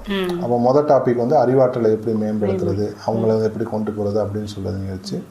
அடுத்து ரெண்டாவது நல்லொழுக்கத்தை எப்படி கொடுக்கலாம், ஆன்மீகத்தை எப்படி கரெக்டான ரீதியில் கொண்டு போகிறது, அதை வந்து நம்ம சொல்லி கொடுக்குறோம். மூணாவது வந்து அவங்களுக்கு எப்படி திறமைகளை கண்டுபிடிச்சி திறமையின் அடிப்படையில் கொண்டு போகிறது. ஸோ இதுக்கு வந்து இன்றைக்குள்ள டெக்னாலஜியில் அந்த ஏஐ டூலை வச்சு நம்ம வந்து யூஸ் பண்ணி நம்ம வந்து கொண்டு வரலாம். அது ஒரு மெத்தட் இருக்குது. ஸோ அந்த மாதிரி இதுக்கெலாம் நம்ம தனியாக ஒரு நிகழ்ச்சி பண்ணிகிட்ருக்கோம். அடுத்து மொழிகளுக்கு வந்து நம்ம வந்து ஆல்ரெடி வந்து நம்மளுடைய செட்டப் இருக்குது. நம்மளுடைய இன்ஸ்டியூட்லேயே வந்து ஒரு 20 லாங்குவேஜ் கிட்ட நம்ம சொல்லி கொடுத்துட்ருக்கோம். அடுத்து உடல் நலம், மனநலம் அப்படின்னு சொல்கிற இதில் வந்து நம்ம அதுக்கும் வந்து நம்ம கிளாஸஸ் வந்து எடுத்துக்கிட்டு இருக்கோம். இப்படி இந்த 5 விதமான இதில் நம்ம ட்ரைனிங் கொடுக்குறதுனால பெற்றோர்களுக்கு வந்து இதை முழுமையாக கற்றுக்கிட்டாங்க அப்படின்னா அவங்கள வந்து அடுத்த லெவலுக்கு கொண்டு போகிறதுக்கு முடியும் கண்டிப்பாக. ஸோ அந்த மாதிரி நிறைய பேர் அந்த மாதிரி அவங்க குழந்தைகளை உருவாக்கி அவங்க வந்து ஃபீட்பேக் வந்து நிறைய பண்ணியிருக்காங்க. ஸோ இது வந்து நம்ம பண்ணிகிட்ருக்கோம். அடுத்து வந்து நம்ம முக்கியமாக பண்ணக்கூடியது வந்து ப்ரெக்னன்சி டயத்தில் வந்து இந்த அறிவாற்றலை மேம்படுத்துறது அப்படின்னு சொல்கிறது எப்படின்னு சொல்லி நம்ம வந்து ப்ரெக்னன்சி கவுன்சிலிங் கொடுத்துட்ருக்கோம். ஏன்னா என்ன ஸ்டேஜில் வரணும் முதல்? ஆமாம், இது வந்து அவங்க வந்து கன்சீவ் ஆகிட்டாங்க அப்படின்னாலே ஒரு 3ஆவது மாதத்துலேருந்து நம்ம சொல்லக்கூடிய அந்த ட்ரைனிங் வந்து ஃபாலோ பண்ணணும். இது குழந்தைக்கு மட்டுமா இல்லை அந்த அம்மாவுக்கும்? அம்மாவுக்கும் குழந்தைக்கு. ஏன்னா அம்மா தான் எல்லாமே ட்ரைனிங் கொடுக்குறாங்க. அதோடு சேர்ந்து குழந்தைக்கும் வந்து பார்த்திங்கன்னா அந்த அறிவாற்றல் வந்து மேம்படும். இது வந்து இப்போ நம்ம அபிமன்யு அப்படின்னு சொல்லக்கூடிய அந்த இதில் நம்ம படிச்சிருப்போம்ல, அந்த சக்கர விகிதத்தை இது பண்ணும்போது அப்போது கிருஷ்ணர் சொல்லிக்கிட்டே இருக்கும் பொழுது அவங்க அம்மா வந்து அபிமன்யு வயிற்றில் இருப்பாங்க. அவங்க அம்மா வந்து தூங்கிடுவாங்க. அபிமன்யு வந்து அவர் சொல்லக்கூடிய விஷயத்தினா கேள்விப்பட்டுட்டு அதுக்கப்புறம் சக்கர விகிதத்துக்குள்ளே போனாங்க. ஆனால் வெளிவர்றதுன்னு தெரியாது. அந்த சமயத்தில் கேட்க விட்டுருப்பாங்க. இப்படி நம்ம படிச்சிருப்போம்.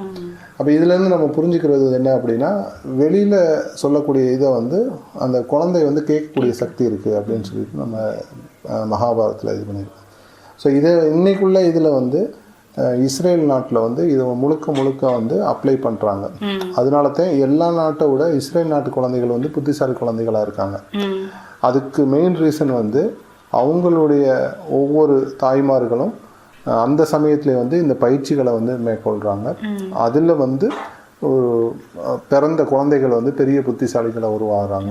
ஸோ இதை வந்து நான் இஸ்ரேல்லையே நான் நிறையா பார்த்துருக்கேன்.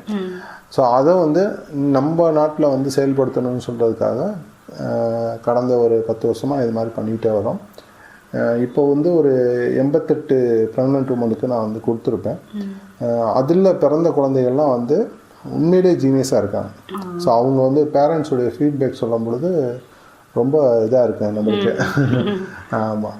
ஸோ அது ஒரு சந்தோஷமான விஷயம். அதனால் இந்த மாதிரி நமக்கு என்னென்ன விஷயங்கள்லாம் தெரியுதோ அது எல்லாத்தையும் வந்து நம்ம மக்களுக்கு வந்து சொல்லி கொடுத்துருக்கோம். அது மொழியாகட்டும் இல்லை மற்ற விஷயங்களாகட்டும் எல்லாத்தையும் வந்து நம்ம சொல்லி கொடுத்துட்டு தான் இருக்கோம். ஆமாம். இது இன்னொன்று கேட்கணும்னு நினச்சேன். இப்போது என் பையன் வந்து ஒரு 9th படிக்கும்போது அவங்க ஸ்கூலில் ஒரு சும்மா ஒரு அசைன்மெண்ட் மாதிரி கொடுத்தாங்க. என்னன்னா எல்லாரோடைய அப்பா அம்மாட்டையும் போய் கேளுங்க அவங்க என்ன படித்தாங்க, இப்போ என்ன வேலை செய்கிறாங்க அப்படின்னு. அது கேட்கும்போது பார்த்தீங்கன்னா ரொம்ப ஆச்சரியமாக இருந்தது. இப்போ நானே ஃபிசிக்ஸ் படித்தேன், ஆனால் கவர்மெண்ட் ஆஃபீஸில் ஃபஸ்ட்டு ஸ்டெனோகிராஃபராக ஜாயின் பண்ணேன்.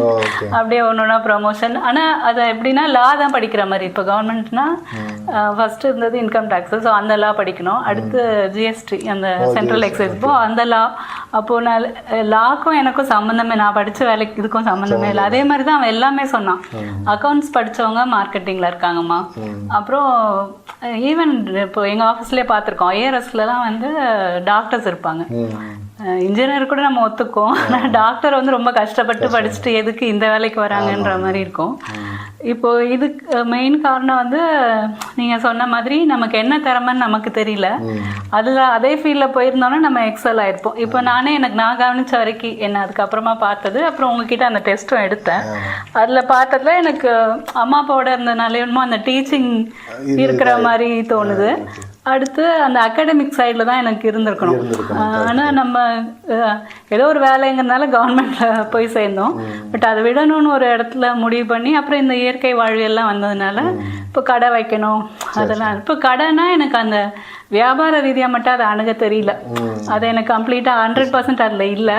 அதை தாண்டி அந்த கம்யூனிட்டி லிவிங் அந்த மாதிரி ஒரு ஈடுபாடு இருக்கிறதுனால அதில் போயிட்டுருக்கு. இப்போ உங்கள் டெஸ்ட் ரிப்போர்ட்லேயே எனக்கு கரெக்டாக அந்த இதெல்லாம் வந்துச்சு. நான் என்னெல்லாம் என் மனசில் விருப்பமாக இருக்கோ அது வந்து ரிப்போர்ட்டில் கரெக்டாக காட்டுது. இப்போ இந்த பாட்காஸ்டே பார்த்தீங்கன்னா அது ஒரு ஸ்பார்க்குன்னு தான் சொல்லணும். இப்போ இது கிட்டத்தட்ட டீச்சிங் மாதிரி தான். நான் 1-to-1 பண்ண டீமு இது எல்லாருக்கும் போய் சென்றடையுது. நமக்கு ஆல்ரெடி இருக்கிற நாலேஜு இன்னொருத்தர் கூட நம்ம பேசி அதை தெரிஞ்சுக்கிறது. இப்போ இது எல்லாருக்கும் போகும்போது நல்லாயிருக்கு. இப்போ இந்த டெஸ்ட்டு வந்து எந்த ஸ்டேஜில் எடுக்கணும், எப்படி? அதாவது இந்த டெஸ்ட்டு வந்து பார்த்தீங்கன்னா ஏஐ, அதாவது இப்போ நம்ம ஏஐ டூல் வந்து நிறைய யூஸ் பண்ணுறோம். இப்போ இமேஜை மட்டும் இது பண்ணுறதுக்கு சில ஏஐ டூல் இருக்கும், வீடியோவுக்கு மட்டும் ஏஐ டூல் இருக்குது. இதே மாதிரி நம்மளுடைய இண்டிவிஜுவல் டேலண்ட்டை ஃபைண்ட் அவுட் பண்ணுறது அதுக்குன்னு வந்து இஸ்ரேல்காரவங்க ஒரு ஏஐ டூலை கண்டுபிடிச்சிருக்காங்க. இந்த ஏஐ டூல் என்ன பண்ணும் அப்படின்னா முழுக்க நம்மள்ட்ட வந்து நிறையா கொஸ்டின் கேட்கும். அந்த கொஸ்டினில் வந்து நம்ம எப்படி ஆன்சர் பண்ணுறோமோ அதுக்கு தகுந்த மாதிரி அது ரிப்போர்ட்டை வந்து சொல்லும். அப்போது உங்கள் மைண்டில் என்ன இருக்குது, நீங்கள் வந்து எதை ஆக போகிறீங்க அப்படின்னு சொல்கிறத நீங்கள் எப்படி ஆன்சர் பண்ணுறீங்களோ அதை பேஸ் பண்ணி அதை அனலைஸ் பண்ணி ஒரு ரிப்போர்ட்டை வந்து உங்களுக்கு வந்து கொடுக்கும். ஸோ அதில் சஜஸ்ட் பண்ணும், நீங்கள் வந்து இந்த ஃபீல்டுக்கு போங்க, இது சம்மந்தமாக நீங்கள் படிங்க, நீங்கள் எந்த காலேஜில் படிக்கணும், என்ன மாதிரி படித்தோம்னா ஃப்யூச்சரில், அதாவது இப்போ உள்ளதை பார்க்காது, ஆஃப்டர் 10 இயர்ஸ்க்கு அப்புறம் எந்தெந்த ஃபீல்டு இருக்கும் அந்த ஃபீல்டில் நீங்கள் போனீங்கன்னா அச்சீவ் பண்ணலாம் அப்படின்னு சொல்கிறது மாதிரி அந்த டூலை வந்து அவங்க வந்து கண்டுபிடிச்சி அவங்க வந்து இது பண்ணுறாங்க. இப்போ நாம் வந்து அந்த டூல் இதில் வந்து அவங்கள்ட்ட ஒரு மெம்பர் ஆகி அதில் ரிப்போர்ட் வந்து நம்ம நிறையா வாங்கி நம்ம வந்து கடந்த 3 வருஷமாக பண்ணிக்கிட்டு இருக்கோம். அதனால அதில் வந்து நிறைய பேருக்கு ஒரு நல்ல ஒரு வாய்ப்பாக இருந்துச்சு. ஏன்னா வந்து நமக்கு என்ன திறமை இல்லை தெரியல, அதே மாதிரி நம்ம என்ன படிக்கணும் அப்படின்னு தெரியாமல் கொஸ்டின் மார்க்கோடு இருக்காங்களோ அவங்களுக்கு வந்து இந்த இது வந்து ஒரு ப்ளஸ் பாயிண்ட்டாக இருந்துச்சு. எனக்கு இதில் தான் இருக்குது அப்படின்னு சொல்லிட்டு அதில் மூவ் பண்ணுறாங்க. இப்போ உதாரணத்துக்கு சொல்கிறதா இருந்துச்சு அப்படின்னா, சிங்கப்பூரில் வந்து ஒரு பையனுக்கு வந்து ரிப்போர்ட் இந்த மாதிரி எடுத்தாங்க. ஆனால் அவன் வந்து நீட் வந்து எழுதி பாஸ் ஆகிட்டாப்புல, நல்ல மார்க் வந்துருச்சு. ஆனால் பேரண்ட்ஸுக்கு வந்து டாக்டர் ஆகணும்னு ரொம்ப ஆசை. ஆனால் அவருக்கு வந்து டைரக்டர் ஆகணும்னு ஆசை, சினிமா டைரக்டர் ஆகணும்னு ஆசை. அப்போது ரிப்போர்ட் எடுத்து பார்த்தாங்க. ரிப்போர்ட்டில் வந்து சினி ஃபீல்டாகத்தான் அவனுக்கு வந்து டேலண்ட் இருக்குது, நீங்கள் அதில் படிக்கணும், நீ வந்து ஹங்கேரியில் போய் படிக்கணும் அப்படின்னு சொல்கிறோம். ஹங்கேரியில் வந்து ஒரு யூனிவர்சிட்டியில் இருக்குது, அதே மாதிரி ஃபின்லாண்டில் இருக்குது அப்படின்னு சொல்லிட்டு யூரோப்பில் வந்து சில யூனிவர்சிட்டிலாம் வந்து அது சஜஸ்ட் பண்ணுச்சு. இப்போ அவங்க பேரண்ட்ஸும் அந்த பையன் நான் எல்லாரும் டிஸ்கஸ் பண்ணி ஃபைனலாக வந்து அவருக்கு அந்த மெடிக்கல் இது வேண்டான்னு சொல்லி விட்டுட்டு அவரை வந்து இப்போ படிக்க அனுப்பிச்சாச்சு. இப்போ அங்கே படிச்சுட்டு இருக்காரு. பேரண்ட்ஸ் ஒத்துக்கிட்டாங்க, வேறு வழி இல்லை, ஏன்னா பையனுக்கு வந்து இதில் தான் இருக்குது. இப்போ அவர் சந்தோஷமாக படிக்கிறாரு. அடுத்து வந்து மேபி ஃப்யூச்சரில் வந்து பார்த்தீங்கன்னா அவர் வந்து சினி டைரக்டராக நல்ல ஒரு இதில் வர்றதுக்கு வாய்ப்பு இருக்குது. ஸோ இந்த மாதிரி நம்ம வந்து அந்த டூல். இது எந்த ஏஜ் குரூப்லேருந்து எடுக்கலாம்? ஏஜ் குரூப் வந்து நீங்கள் இதில் 2 கேட்டகரியாக இருக்குது. அதாவது 13 வயசுக்கு மேலே உள்ளவங்கள்லேருந்து நம்ம அடல்ட் வர அது ஒரு கேட்டகரி வரும். அதுக்கப்புறம் 13 வயசு கீழே உள்ளவங்களுக்கு ஒரு இது இருக்கும். ஆனால் 6 வயசுலேருந்து 13 வயசு கீழே. இப்போ ரொம்ப சின்ன குழந்தைகளாக 8 வயசு 9 வயசு 6 வயசு அந்த மாதிரி இருக்காங்க அப்படின்னா அவங்களுக்கு வந்து பேரண்ட்ஸ் தான் வந்து அவங்களுக்கு பதிலாக அந்த கொஸ்டினுக்கு ஆன்சர் பண்ணணும். ஸோ அது ஒரு இது இருக்குது. மற்றபடி 13 வயசு கொஸ்டின் ஆன்சர் பண்ணி தான் வருது இல்லையா? ஆமாம், இது வந்து கொஸ்டின் ஆன்சர் பண்ணி தான் வரும். ஆமாம், வேறு எந்த இது கிடையாது. ஏன்னா அவங்களுடைய மனசில் என்ன இருக்குது அப்படின்னு சொல்கிறது மாதிரி சைக்காலஜிக்கலாக கொஸ்டினுக்கு இது இருக்கும். நமக்கே கன்ஃபியூஸ் ஆகும், இதுக்கு எதுக்கு இந்த கொஸ்டின்லாம் கேட்குறாங்க அப்படின்னு சொல்லிட்டு நம்ம இது இருக்கும். இப்போ டைனோசர் இருக்குது அப்படின்னா டைனோசர் பிடிக்கும்னா ஓகே, ஆனால் டைனோசரில் எந்த மாதிரி டைனோசர் பிடிக்கும்னு சொல்லிட்டு ஒரு 5-6 இது காமிக்கும். அப்போது அதை செலக்ட் பண்ணும்பொழுது அது ரிலேட்டடாக ஒரு இதை வந்து அது வந்து கொண்டு போகும். இந்த மாதிரி ஏஐ வந்து பல விதமாக ரிசர்ச் அனலைஸ் பண்ணுது. ஸோ அந்த மாதிரி இது பண்ணிகிட்ருக்கோம். அடுத்து நீங்கள் நிறைய நாடுகள் போயிருக்கீங்க இல்லையா? ஆமாம். ஸோ அந்த மற்ற நாட்டுகளுக்கு போன தேவை என்ன, அப்புறம் அந்த அனுபவங்கள், ஏன்னா இப்போ எல்லாருக்குமே வந்து அந்த ட்ராவல் பண்ணணுன்னு ஒரு ஆர்வம் இருக்குது. அப்போது இன்னொருத்தர் போயிட்டு வந்தவங்க சொல்கிற கேட்டால் இன்னும் நல்லாயிருக்கும். அந்த கலாச்சாரங்கள் அதெல்லாம் ஒரு கண்ட்ரியில் ஒரு மாதிரி இருந்திருக்கும் இல்லையா? அதெல்லாம் எப்படி உங்களுக்கு பிடிச்சதா? எப்படி என்னதான் நம்ம இந்திய கலாச்சாரம் மாதிரி வராது. நம்ம வெளிநாடு போய் இருந்த உடனே அடிமை வாழ்க்கை தான். ஆமாம், இதுக்கு காரணம் வந்து எங்கள் அப்பா தான். அப்பா என்ன பண்ணாரு, நீங்கள் சின்ன வயசுலேயே நீங்கள் வெளிநாடு போயிரு, ஏன்னா அடுத்து வந்து உனக்கு தங்கச்சி இருக்காங்க, அவங்கள வந்து கல்யாணம் முடிக்கணும், அதை பணம் சம்பாதிக்கணும். அதுக்காக மெயினாக வந்து நம்ம மிடில் கிளாஸில் இருக்கோம், நம்ம குடும்பத்தை வந்து போகணுன்னா நீ வெளிநாடு போகணும்னு சொல்கிறதுக்காகவே சீக்கிரமே என்னை வந்து அனுப்புறதுக்கு முயற்சி பண்ணிட்டாங்க. ஸோ அதனால் நம்ம அந்த வெளிநாட்டு வாழ்க்கையை வந்து அப்படியே போக ஆரம்பிச்சிருச்சு. ஆனால் இதில் நான் வந்து வெளிநாட்டு வாழ்க்கைக்கு போனதுக்கப்புறம் பணம் அப்படின்னு சொல்லக்கூடியது நம்ம மெயினான ஒரு இதாக இருந்துச்சு. ஆனால் இன்னொரு பக்கம் வந்து என்னுடைய இந்த ஆராய்ச்சி இது அது சம்மந்தமாகவும் இருக்குது. அப்போ நான் வந்து பணத்துக்காக பல ஃபீல்டை வந்து நான் மாற்ற ஆரம்பித்தேன். இப்போ பிரிண்டிங் ரிலேட்டடாக போகும்போது எனக்கு வந்து பணம் வந்து கரெக்டாக கிடச்சிட்டே இருக்கும் அப்படின்னு சொல்லிட்டு பிரிண்டிங் ஃபீல்டை வந்து நான் இது பண்ணி பிரிண்டிங் ரிலேட்டடாக போயிட்டு இருந்தேன். அதுக்கப்புறம் அட்வர்டைஸிங், அதாவது கிராஃபிக் டிசைன், வீடியோ டிசைன், அந்த மாதிரி டிசைனிங் ரிலேட்டடாகவும் நான் போக ஆரம்பித்தேன். அதுக்கப்புறம் டீச்சிங் ரிலேட்டடாகவும் இது பண்ணேன். அடுத்து ஐடி ஃபீல்ட்லேயே வந்து நம்ம காலடி வச்சோம். இப்படி எனக்கு வந்து பார்த்தீங்கன்னா கிட்டத்தட்ட ஒரு 8 ரெஸ்யூம் இருக்கும். ஆமாம், எந்த நாட்டுக்கு போனாலும் சரி ஏதாவது ஒரு ரெஸ்யூம் போட்டு இந்த வேலைக்கு போனால் டக்குன்னு போயிடுவோம். ஆமாம், அது மாதிரி ஜாப்பை வந்து ரிசைன் பண்ணுறதுக்கு தயங்கவே மாட்டேன். ஆமாம், எந்த நாட்டிலையும் வந்து பெரிய ஃப்ரீடம்ல ஜாப் ரிசைன் பண்ண. ஆமாம், 1 வருஷம் 2 வருஷம் தான், அது எவ்வளோ பெரிய கம்பெனியாக இருந்தாலும் சரி தான் எனக்கு விட்டுருவேன். ஏன்னா எனக்கு வந்து வேறு நாட்டுக்கு போகணும், அந்த நாட்டில் வந்து கலாச்சாரம் எப்படி இருக்குது, அந்த நாட்டில் எப்படி கல்வியை சொல்லித்தர்றாங்க, அந்த நாட்டில் மொழி எப்படி இருக்குது, இந்த மாதிரி பல இது இருக்கும். ஸோ அதுதான் என்னுடைய எய்மாக இருந்துச்சு. ஏன்னா வந்து சம்பளம் கொடுக்குறது நான் எப்போவுமே நினைக்கிறது அப்படின்னா, சரி இறைவன் வந்து கொடுக்குறாங்க பணத்தை, அப்போ நம்ம இங்கே சம்பாதிக்கிறோம், பணம் வருது, அப்புறம் வேறு இதில் போகிறோம் அங்கேயும் வந்து கொடுக்கத்தான் செய்வாங்க அப்படின்னு சொல்லிட்டு அந்த ஒரு தாட்டில் வந்து நம்ம வந்து பயணிக்கிறதுனால பிரச்சனையும் இல்லாமல் டக்குன்னு நான் வந்து ரிசைன் பண்ணிகிட்டே இருப்பேன். என் ஒய்ஃபு தான் ரொம்ப வருத்தப்படுவாங்க. எங்கள் அம்மா வந்து எனக்கு பேர் வச்சுட்டாங்க, உலகம் சுற்றும் வாலிபன், நீ எந்த நாட்டில் இருக்கேன்னு தெரியாது அப்படின்னு சொல்லுவாங்க. ஆமாம், ஆனால் குடும்பத்தை இங்கே விட்டுட்டு நீங்கள் மட்டும்? ஆமாம், நான் மட்டும்தான் போயிட்டு இருந்தேன். ஆனால் இதில் வந்து கண்ட்ரி போயிருக்கீங்க? ஆமாம், இது வரைக்கும் ஒரு 38 நாடுகள் போயிருக்கோம். நம்ம கடந்த பேர் சொல்ல முடியுமா? மோஸ்ட்லி வந்து யூரோப்பியன் கண்ட்ரிஸ், ஏசியன் கண்ட்ரிஸு. ஆமாம், நான் வேலை பார்த்தது ஒரு 13 நாட்டில் வந்து வேலை பார்த்துருக்கேன். ஆமாம், மற்றபடி இது வரைக்கும் போனது வந்து ஒரு 38 நாடுகள் போயிருக்கோம். 2024 ஆசிய நாடுகளில் சுற்றுப்பயணம் மேற்கொண்டு அங்கே ஒவ்வொரு பள்ளிக்கூடங்கள் கல்லூரிகளுக்கு போய் அங்கே வந்து மோட்டிவேஷன் பண்ணது, அவங்களுக்கு வந்து இங்கிலீஷ் வந்து டீச் பண்ணுறது. இந்த ஆசிய நாடுகளில் இப்போ இந்தோனேஷியாவிலாம் பார்த்தீங்கன்னா இங்கிலீஷ் வந்து ரொம்ப இதாக இருப்பாங்க. தாய்லாந்து, கம்போடியா, வியட்நாம், இந்த நாடுகளில் வந்து இங்கிலீஷ் வந்து ரொம்ப இதாக இருக்கும். அப்போ அவங்களுக்கு வந்து இங்கிலீஷ் வந்து சொல்லிக் கொடுக்குறதுக்காக ஒவ்வொரு ஸ்கூலுக்காக நம்ம போனோம். ஒவ்வொரு ஸ்கூல்லையும் 1 மாதம். இப்போ தாய்லாண்டில் 1 மாதம், பர்மாவில் ஒரு மாதம், இப்படி ஒவ்வொரு நாடுகள்லையும் வந்து இந்த மாதிரி லிங்க். உங்களுக்கு தொடர்பு எப்படி கிடைக்கும்? தொடர்பு வந்து இப்போ என்னுடைய இது வந்து செல்வாக்கு அப்படின்னு சொல்லக்கூடியது. இப்போ நான் வந்து ஒரு 10 வருஷமாக நம்ம வந்து நிறையா சர்வீஸ்லாம் பண்ணிட்டு வரோம்ல, அந்த சர்வீஸ் மூலயமா இப்போ யூடியூப், சோசியல் மீடியா இந்த மாதிரி இதில் வந்து நம்மளை வந்து கேள்விப்படுறாங்க, அவங்களே கூப்பிடுவாங்க. ஸோ நம்மளுக்கு வந்து நீங்கள் இந்த மாதிரி வாங்க வந்து நம்ம ஸ்கூலை இது பண்ணுங்க அப்படின்னு சொல்லுவாங்க. அந்த மாதிரி நம்ம வந்து போக ஆரம்பிப்போம். அதுக்கப்புறம் யூரோப்லேயும் பார்த்தீங்கன்னா நம்ம ஃப்ரெண்ட் சர்க்கிள் நிறையா இருப்பாங்க. இப்போ நீங்கள் யூரோப்பில் உங்கள் ஃப்ரெண்டாக இருக்கீங்க அப்படின்னா நீங்கள் என்ன சொல்லுவீங்க, மற்றவங்கள்ட்ட சொல்லுவீங்க, அங்கே உள்ள நேட்டிவ் ஸ்பீக்கராக இருக்காங்களா அவங்கள்ட்ட சொல்லுவீங்க இந்த மாதிரி ஒரு ஆள் இருக்காரு அப்படின்னு சொன்னோன்னா அவங்க கூப்பிடுவாங்க. இந்த மாதிரி 2025 வந்து நாங்கள் வந்து பல யூரோப்பு நாடுகளுக்கு போய் அங்கே ஸ்கூல் காலேஜுக்கெலாம் போய் அங்கே வந்து டீச் பண்ணுறது, அவங்களுக்கு என்ன லாங்குவேஜோ அந்த லாங்குவேஜ் டீச் பண்ணுறது. இல்லை வந்து அவங்களுக்கு வந்து ஸ்டூடெண்ட்ஸுக்கு வந்து மோட்டிவேஷன் மட்டும் கொடுக்கணும் அப்படின்னா மோட்டிவேஷன் மட்டும் கொடுத்துருவோம்.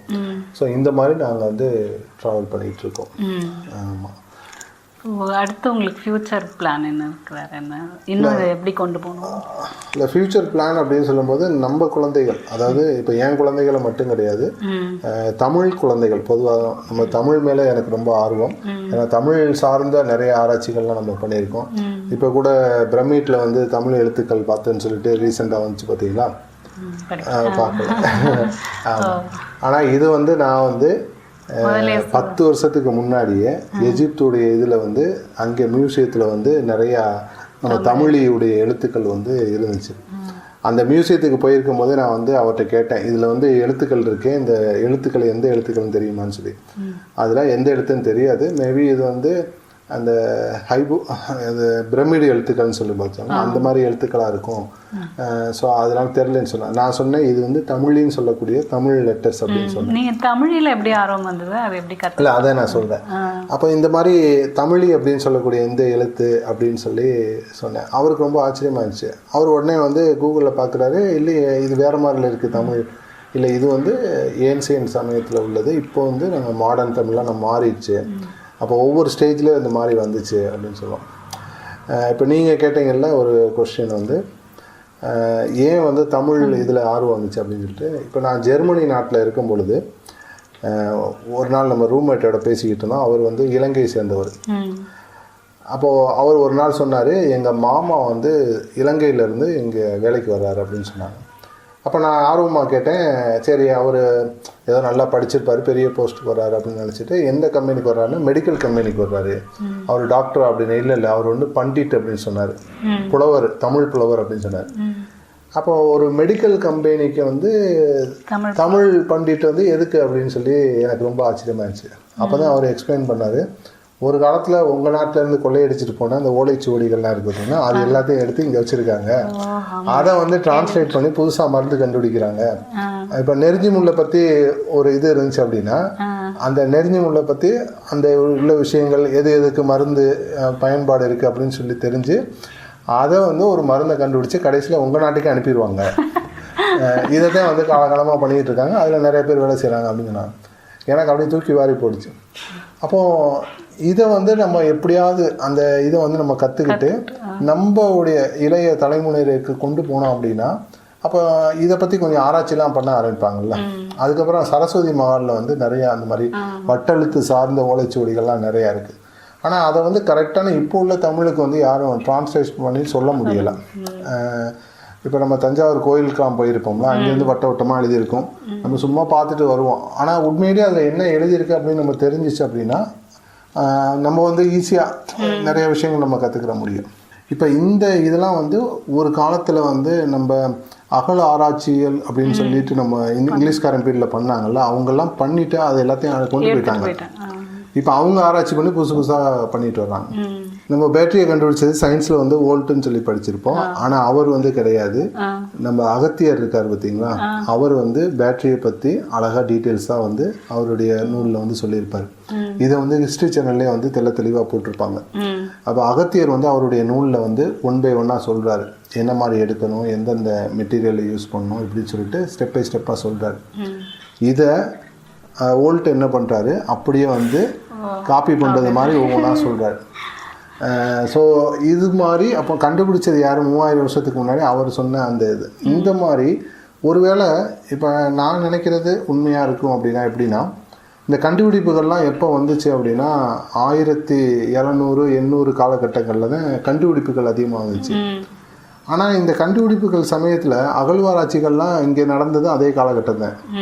ஒருவேளை இவங்க கொள்ளையடிச்சிட்டு போய் அதில் உள்ள விஷயத்தை வந்து காப்பி பண்ணி கண்டுபிடிப்புகளை பண்ணிட்டாங்களா என்னன்னு தெரியல, அப்படி கூட இருக்கலாம். ஸோ அதனால எனக்கு இந்த தமிழில் எப்படி இந்த தமிழில் பழங்காலத்து இதெல்லாம் கற்றுக்கணும்னு சொல்றதுக்காக தமிழி, வட்டெழுத்து, கிரந்த இந்த மாதிரி அந்த பழங்காலத்து மொழிகளுடைய எழுத்துக்களை வந்து எழுதுறது வாசிக்கிறது கற்றுக் கொடுத்தேன்.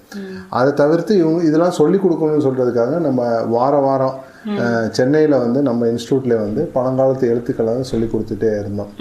அந்த மாதிரிலாம் சொல்லிக்கிட்டு அப்போது இந்த மாதிரிலாம் நம்ம தெரிஞ்சிருச்சு அப்படின்னா அதில் என்ன தெரிஞ்சிருச்சு. இப்போ நம்ம வந்து ஸ்கூலில் படிக்கும்போது நெப்போலியனை பற்றியும் அலெக்சாண்டரை பற்றியும் படிப்போம், அது எந்த யூஸுமே கிடையாது. இப்போ நம்ம தமிழர்களில் வந்து எப்படி வாழ்ந்தாங்க, என்ன மாதிரி இது நம்ம மருத்துவ நூல்கள் என்ன மாதிரி இருக்குது, இப்போ 11 கீழ்கணக்கு மேல் கணக்குன்னு சொல்லி நம்ம சும்மா சொல்லுவோமே தவிர அந்த ஒவ்வொரு நூல்கள்லையும் என்ன மாதிரி முக்கியமான குறிப்புகள் இருக்குது அப்படின்னு சொல்கிறது யாரும் வந்து ஆராய்ச்சி பண்ணுறது கிடையாது. அப்போ இந்த மாதிரி உள்ள விஷயங்கள்லாம் ஆராய்ச்சி பண்ணணும், இவங்களுக்கு வந்து தமிழ் சார்ந்த இதில் ஒரு ஆர்வம் ஏற்படுத்தணும் அப்படின்னு சொல்கிறதுக்காக நான் இந்த மாதிரி நிறையா வகுப்புகள்லாம் வந்து எடுக்க ஆரம்பித்து அவங்களுக்கு ஒரு அவேர்னஸை கொடுத்து அவங்க எல்லாரும் இப்போ நல்லா ஒரு தமிழ் சார்ந்த இதில் ஆராய்ச்சியில் வந்து ஈடுபட்டுக்கிட்டு வர்றாங்க. அது மாதிரி போயிட்டுருக்கு. ஏன்னா எனக்கே இது புது தகவலாக இருக்குது. நான் அந்த எழுத்தை பற்றி படிக்கும்போது என்ன யோசிச்சிருக்கேன்னா, அது என்ன வெறும் ஹிஸ்ட்ரி தானே இருக்கும், ஏதாவது இவன் கல்லில் கட்டினா இந்த கோயிலை கட்டினா இவ்வளோதான் எழுதியிருப்பாங்க அப்படிதான். அதற்கு அப்பாற்பட்டு இருக்கு. நானே ரொம்ப ஆச்சரியமாக இருக்கும். தமிழராக இப்போ எங்கள் இதில் வந்து என்னுடைய பரம்பரை அப்படின்னு சொல்லக்கூடியது வந்து ரொம்ப டீப்பாக இருக்கும். நான் நிறையா ரிசர்ச் பண்ணியிருக்கேன். இப்போ எங்களுடைய பரம்பரை அப்படின்னு சொல்லக்கூடியது இந்த தஞ்சாவூர் சைடில் மஞ்சப்பட்டுன்னு ஒன்று இருந்துச்சு. அந்த கிராமத்திலேருந்து வந்தவங்க தான் எங்கள் பரம்பரையை சேர்ந்தவங்க. அவங்க வந்து ஆரம்பத்தில் வந்து இந்த மறவர்னு சொல்லுவாங்கள்ல, மறவர் இனத்தை சேர்ந்தவங்க. ஸோ அதிலேருந்து அப்படியே வந்தவங்க. கிட்டத்தட்ட வந்து பார்த்திங்கன்னா 300 வருஷமாக அந்த ஹிஸ்ட்ரி வந்து நான் எடுத்து வச்சுருக்கேன். அதுக்கப்புறம் இதில் கல்வெட்டு சார்ந்த ஒரு இது வந்து ஒரு புக் ஆசிரியர் எழுதி வச்சுருந்தாரு. அதை தவிர்த்து நம்மளுடைய தாத்தா வழியில் அதுக்கப்புறம் அப்படியே அந்த மாதிரி போகிறது இதெல்லாம் நம்ம ரிசர்ச் பண்ணி வச்சுருக்கோம். ஸோ அந்த வகையில் பார்க்கும் பொழுது நம்ம தமிழர் அப்படின்னு சொல்கிறது நான் வந்து பெருமையாக இருக்கும். இப்போ நம்மளுடைய அந்த வெள்ளை நிறம் அப்படின்னு சொல்கிறது எப்போ மாறுச்சு அப்படின்னா, இவங்க வந்து முஸ்லீமாக ஒரு கட்டத்தில் மாறுறாங்க. மாறி அதுக்கப்புறம் வந்து இவங்க வந்து பர்மாவுக்கு வந்து நிறையா ட்ராவல் பண்ணுறாங்க. அப்போ பர்மிய பொண்ணுகளை வந்து கல்யாணம் முடிக்கிறாங்க. அப்போ பர்மிய பெண்கள்லாம் நல்லா வெள்ளையாக இருப்பாங்க. அந்த வெள்ளைன்னு சொல்லக்கூடியது மிக்ஸ் ஆகி வர ஆரம்பிக்குது. ஸோ அதனால தான் பொதுவாக அந்த முஸ்லீம்கள்னு சொல்லக்கூடியது வந்து மிக்ஸ் ஆகி வந்தது. இப்போ அரபு நாட்டுக்காரர் வந்து இங்கே உள்ள பொண்ணை கல்யாணம் முடிப்பார். அந்த மாதிரி ஒரு வெள்ளை தோல் அப்படின்னு சொல்லக்கூடியது நம்மளுடைய சமூகத்தில் வரும். ஆனால் அவங்க வந்து பார்த்தீங்கன்னா பிறவிலே வந்து தமிழர்கள் தான். அப்போ வெள்ளை இவங்க கேட்டாங்கல்ல, வெள்ளையா வந்து எந்த ஊர் சார் அப்படின்னு கேட்காங்கல்ல, அது மாதிரி அப்போ நம்ம வந்து பச்சை தமிழன் அப்படின்னு சொல்லுவாங்களோ, அது மாதிரி நாங்களாம் வந்து பச்சை தமிழன் தான். ஆமாம், நாங்கள் சின்ன வயசில் இந்த கருப்பு வெள்ளை நிறைய சண்டை பேச்சு வரும் இல்லையா, அப்போ கிண்டல் பண்ணுவோம், கருப்பாக இருக்கவங்க தான் ஒரிஜினல் தமிழர், நீங்களாம் மிக்ஸ் கிண்டல் பண்ணிருக்கோம். இப்போ நம்மளுடைய அந்த ஃபோட்டோஸ்லாம் நாங்கள் வந்து பார்த்தோம், பல ஃபோட்டோஸ்லாம் இருக்குது. ஸோ அவங்கெல்லாம் பார்த்தீங்கன்னா நல்ல பெரிய மீசை வச்சு இது பண்ணுவாங்க. அப்போது இந்த தஞ்சாவூர்லேருந்து எப்படி இங்கே எங்கள் ஊரும் ராமநாதபுரம் மாவட்டம் அபிராமன் சொல்லக்கூடிய கிராமம், இங்கேருந்து எப்படி வந்தாங்க அப்படின்னா, அந்த காலகட்டத்தில் வந்து ராமநாதபுரம் மாவட்டத்தில் வந்து நிறையா வந்து திருடர்கள் அதிகமாக இருந்திருக்காங்க. இந்த திருடர்கள்லாம் ஒழிக்கணும்னு சொல்றதுக்காக ராமநாதர் சேதுபதி மன்னர் என்ன பண்ணுறாரு, தஞ்சாவூரில் இருந்து நாங்கள் வந்து மறவர் இனத்தை சேர்ந்தவங்கலாம் அந்த குதிரை ஓட்டத்தில் வந்து ரொம்ப தேர்ச்சி பெற்றவங்களாக இருந்ததுனால அவங்கள வந்து வர வச்சுருக்காங்க. வர வச்சு இங்கே திருடனை ஃபுல்லாக ஒழிச்சு இது பண்ணதுக்கப்புறம் ராமநாதபுரம் மன்னர் என்ன சொல்கிறாரு, நீங்கள் உங்கள் ஊருக்கு போக வேணாம், நான் வந்து உங்களுக்கு ஒரு கிராமத்தையே கொடுக்குறேன் அப்படின்னு சொல்லிட்டு ஒரு கிராமத்தை கொடுத்து அங்கே வந்து தங்க வைக்கிறாரு. அது வந்து வடக்கூர்னு சொல்லுவாங்க, அந்த பகுதியில் வந்து தங்க வைக்கிறாங்க. அதில் வந்து இந்த முஸ்லீமுடைய ஆன்மீக இதெல்லாம் வந்து இது வருவாங்கல்ல, அவங்க சார்ந்த, அதாவது அவுலியான்னு சொல்லுவாங்க, இப்போ அவுலியான்னு சொல்லுவாங்கல்ல, அந்த மாதிரி மகான்கள் அரபு நாட்டிலேருந்து வந்தவங்க இவங்களுக்கு வந்து சொற்பொழிவு ஆட்டும் போது அதில் வந்து இவங்க சரி நம்ம இஸ்லாத்துக்கு வந்து மாறணும்னு சொல்லிட்டு அந்த மாதிரி மாறிட்டாங்க. மாறினதுக்கப்புறம் அங்கே ஒரு பள்ளிவாசல் கட்டி இது பண்ணி அதுக்கப்புறம் பக்கத்து ஊர்களுக்கு வந்து குடியேற ஆரம்பிக்கிறாங்க. அந்த ஊர் தான் அபிராமம் நத்தம்னு சொல்லுவாங்க. அதுக்கப்புறம் இவங்க வந்து பர்மாவில் வந்து போய் அங்கே வந்து வியாபாரம் பண்ண ஆரம்பித்து பெரிய செல்வந்தர்களாக உருவாக ஆரம்பித்தாங்க. அப்புறம் அங்கே ஒரு கல்யாணம் முடிக்கிறது, இங்கே வர்றது, இங்கே ஒரு பொண்ணு, இப்படி வந்து எங்கள் ஊரில் அந்த மாதிரி ஒரு இது மாதிரி உருவாக ஆரம்பிச்சு. ஸோ இந்த ஹிஸ்ட்ரிலாம் நான் எடுத்து வச்சுருக்கேன். அது மாதிரி சமீபத்தில் நம்ம பர்மாவை போனோம். பர்மாவில் வந்து நம்ம சொந்த பந்தம் நிறையா இருக்குது. கிட்டத்தட்ட 40 சொந்த பந்தங்கள் வந்து அங்கே இருக்காங்க. கண்டுபிடிச்சி எல்லாத்தையும் இது பண்ணி பேசி இதெல்லாம் பண்ணி வச்சுருக்கோம். இந்த மாதிரிலாம் இருக்குது. இது ஒரு இன்ட்ரெஸ்டிங்கான தகவலாக இருக்குது, சுவாரஸ்யமாக இருக்குது. நம்மளுடைய அந்த வேர்களை தேடும்போது நமக்கும் ஒரு நிறைய நல்ல விஷயங்கள் புரிப்படும்.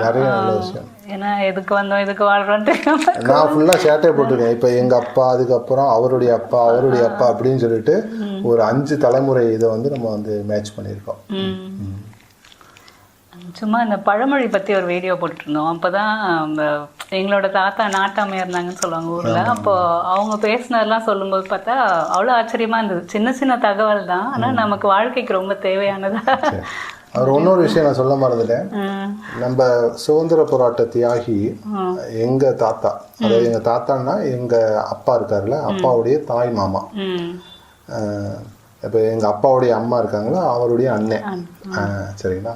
அதே மாதிரி எங்கள் அப்பாவுடைய அப்பா இருக்கார்ல, அவர் வந்து சுதந்திர தியாகி தான். அவர் வந்து பர்மாவில் இறந்துட்டாங்க. ஸோ அதனால அவரை பற்றி தெரியாது.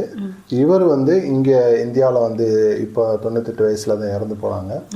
அவர் வந்து அமீர் ஹம்சான்னு சொல்லிட்டு நம்ம தெரிஞ்சவங்கள நிறைய பேருக்கு தெரியும். அமீர் ஹம்சா அப்படின்னு சொல்லி INA பிரசிடெண்ட்டாகவும் இருந்தார். நேதாஜியோடைய நெருங்கிய நண்பராகவும் இருந்தார். அதே மாதிரி எங்கள் அப்பாவுடைய தாத்தா, அம்மா வழியில் தாத்தா இருக்கார் பார்த்தீங்கன்னா, அவர் வந்து பர்மாவில் வந்து கிட்டத்தட்ட 4-5 ஜுவல்லரி ஷாப் மாதிரி வச்சுருந்தாங்க. அது எல்லாத்தையுமே இவருக்காக எழுதி கொடுத்துட்டாங்க.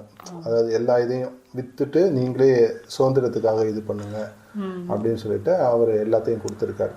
இப்போ நான் பர்மா போய் பார்க்கும்பொழுது அந்த ஜுவல்லரி இருந்த இடங்கள்லாம் இப்போ வேறு கடையாக இருக்குது. இருந்தாலும் நம்மளுக்கு இதாக இருக்குது.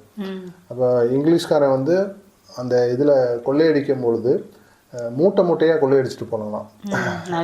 ஆமாம், நகைகளை நீ எப்படி வந்து சுதந்திரத்துக்காக கொடுக்க போச்சு அப்படின்னு சொல்லிட்டு அந்த ஒவ்வொரு மூட்டையும் இன்றைக்கி எத்தனையோ கோடி வரும்.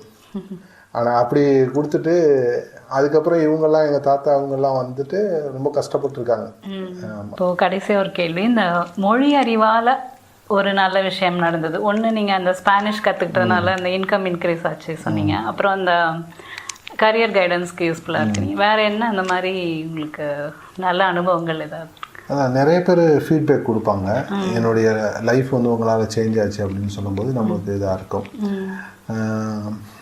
அதை தவிர்த்து வந்து நம்ம சொல்கிறதா இருந்துச்சு அப்படின்னா, அதாவது அந்த கலாச்சாரத்தை பற்றி அவங்க வந்து கற்றுக்கிறது மாதிரி இருக்கும். இப்போ வந்து ஒருத்தவங்க ஜெர்மன் கற்றுக்கிட்டாங்க அப்படின்னா, ஜெர்மன் தெரிஞ்சதுக்கப்புறம் அந்த ஜெர்மன் ரிலேட்டடாக அவங்களுடைய கலாச்சாரம் எப்படி இருக்குது, அவங்களுடைய உணவு முறை எப்படி இருக்குது, இந்த மாதிரி எனக்கு தெரிஞ்சுக்கிறதுக்கு ஒரு வாய்ப்பு கிடச்சி சார் அப்படின்னு ஒருத்தர் வந்து ஃபீட்பேக் பண்ணியிருந்தார். அதே மாதிரி இன்னொரு நம்ம காமெடியாக சொல்கிறாச்சு, அந்த லாங்குவேஜ் தெரிஞ்சுக்கிட்டு அந்த பொண்ணை வந்து நான் கல்யாணம் பண்ணிட்டேன் அப்படின்னு சொல்லிட்டு. ஆமாம், ஸோ அந்த மாதிரியே நடந்திருக்கு. பரவாயில்ல, லாங்குவேஜ் தெரிஞ்சுக்கிட்டு கல்யாணம் பண்ணணும்னு நினைக்கிறேன். ஆமாம், ஏன்னா அவங்களோட பேசணும்ல. இப்போ பொதுவாக நம்ம தமிழ்நாட்டில் வந்து இங்கிலீஷ் வந்து எல்லாருக்கும் பேசுவோம். ஆனால் யூரோப்லாம் போனீங்க அப்படின்னா பேச மாட்டாங்க. அப்போ கண்டிப்பாக வந்து அந்த லாங்குவேஜ் வந்து தெரியணும். ஸோ அதனால அதுக்காகவே கற்றுக்கிட்டு கல்யாணம் முடிச்சவங்கலாம் இருக்காங்க. அது ஒரு வேடிக்கையான விஷயம்தான். வேற என்ன இளைய தலைமுறைக்கு நீங்க தான் சொல்ல விரும்புறீங்களா? அதாவது இப்போ மொழி கண்டிப்பா கத்துக்கணும். கவனிச்ச வரைக்கும் நிறைய பேர் இளைய தலைமுறைக்கு வந்து நான் சொல்லக்கூடியது என்ன அப்படின்னா, நம்ம இஸ்ரேல் நாட்டை பற்றி சொன்ன பார்த்தீங்கன்னா, இஸ்ரேல் நாட்டில் நிறைய பேர் இஸ்ரேலை பற்றி ரொம்ப இதாக சொல்லுவாங்க, ஏன்னா இது மோசமான நாடு. அவங்க வந்து அவங்களுடைய குழந்தைகளை வந்து ஃபுல் அண்ட் ஃபுல்லாக டெவலப் பண்ணுறாங்க. அவங்களுடைய மக்கள் தான் நல்லா இருக்கட்டும்னு நினைப்பாங்க. மற்ற மக்கள்லாம் வந்து எப்படினாலும் போகட்டும் அப்படின்னு அந்த ஒரு சிந்தனையில் இருப்பாங்க. அந்த சிந்தனைக்கு காரணம் அப்படி என்ன அப்படின்னா, கிட்டத்தட்ட ஒரு 2000 வருஷமாக அவங்க பலவிதமான துன்பத்தை வந்து அனுபவிச்சிட்டாங்க. ஏன்னா ஜீசஸ் அப்படின்னு சொல்லக்கூடியவர், இயேசுநாதர் வந்து அவர் வந்து யூதர் தான். இதில் பிறந்தது. அதுக்கப்புறம் கிறிஸ்டினாக வந்து அவங்க ஃபாலோ பண்ணாங்க. இப்போ இந்த இடத்துல கிறிஸ்தவ மதம் வேரூன்றி வந்ததுக்கப்புறம் மக்கள் வந்து என்ன செய்கிறாங்க, நம்ம ஜீசஸை வந்து நம்ம புனிதமாக மதிக்கக்கூடிய ஜீசஸை வந்து இவங்க யூதர்கள் வந்து நிறையா கொலை பண்ணிட்டாங்க, அதாவது சிலுவையில் இறந்துட்டாங்க அப்படின்னு சொல்லி அந்த ஒரு தாட் வந்து அவங்களுக்கு வந்து வருது. அதனால என்ன செய்கிறாங்க, இந்த யூதர்களெல்லாம் ரெண்டாம் தர குடிமக்களாக அவங்களுடைய பகுதியில் உருவாக்குறாங்க. அதுக்கப்புறம் முஸ்லீம்கள் வந்து மேலோங்கி அந்த இஸ்லாம் மதம் மேலோங்கி வரும்பொழுது முஸ்லீம்கள் வந்து என்ன செய்கிறாங்க அப்படின்னா, நம்மளுடைய முகமது நபி காலத்தில் வந்து யூதர்கள் வந்து நிறையா நயவஞ்சகம் பண்ணாங்க, சூழ்ச்சி பண்ணாங்க. அதனால இவங்களை வந்து நம்ம ஒரு தூரமாக தான் வைக்கணும்னு சொல்லிட்டு இவங்க தூரமாக தான் வச்சுருந்தாங்க. இந்த மாதிரி செய்யும் பொழுது இவங்களுடைய இதில் வந்து ஒரு எதிர்ப்பு வந்து உருவாக ஆரம்பிக்குது. முஸ்லீம்னாலே நம்மளுக்கு எதிரி, அப்போ கிறிஸ்டின்னாலே நம்மளுக்கு எதிரி அப்படின்னு சொல்லிட்டு அவங்களுடைய ஜீன்லேயே வந்து உருவாக ஆரம்பிச்சிருச்சு. அதை வந்து இப்போதைக்கு மாற்றவே முடியாது.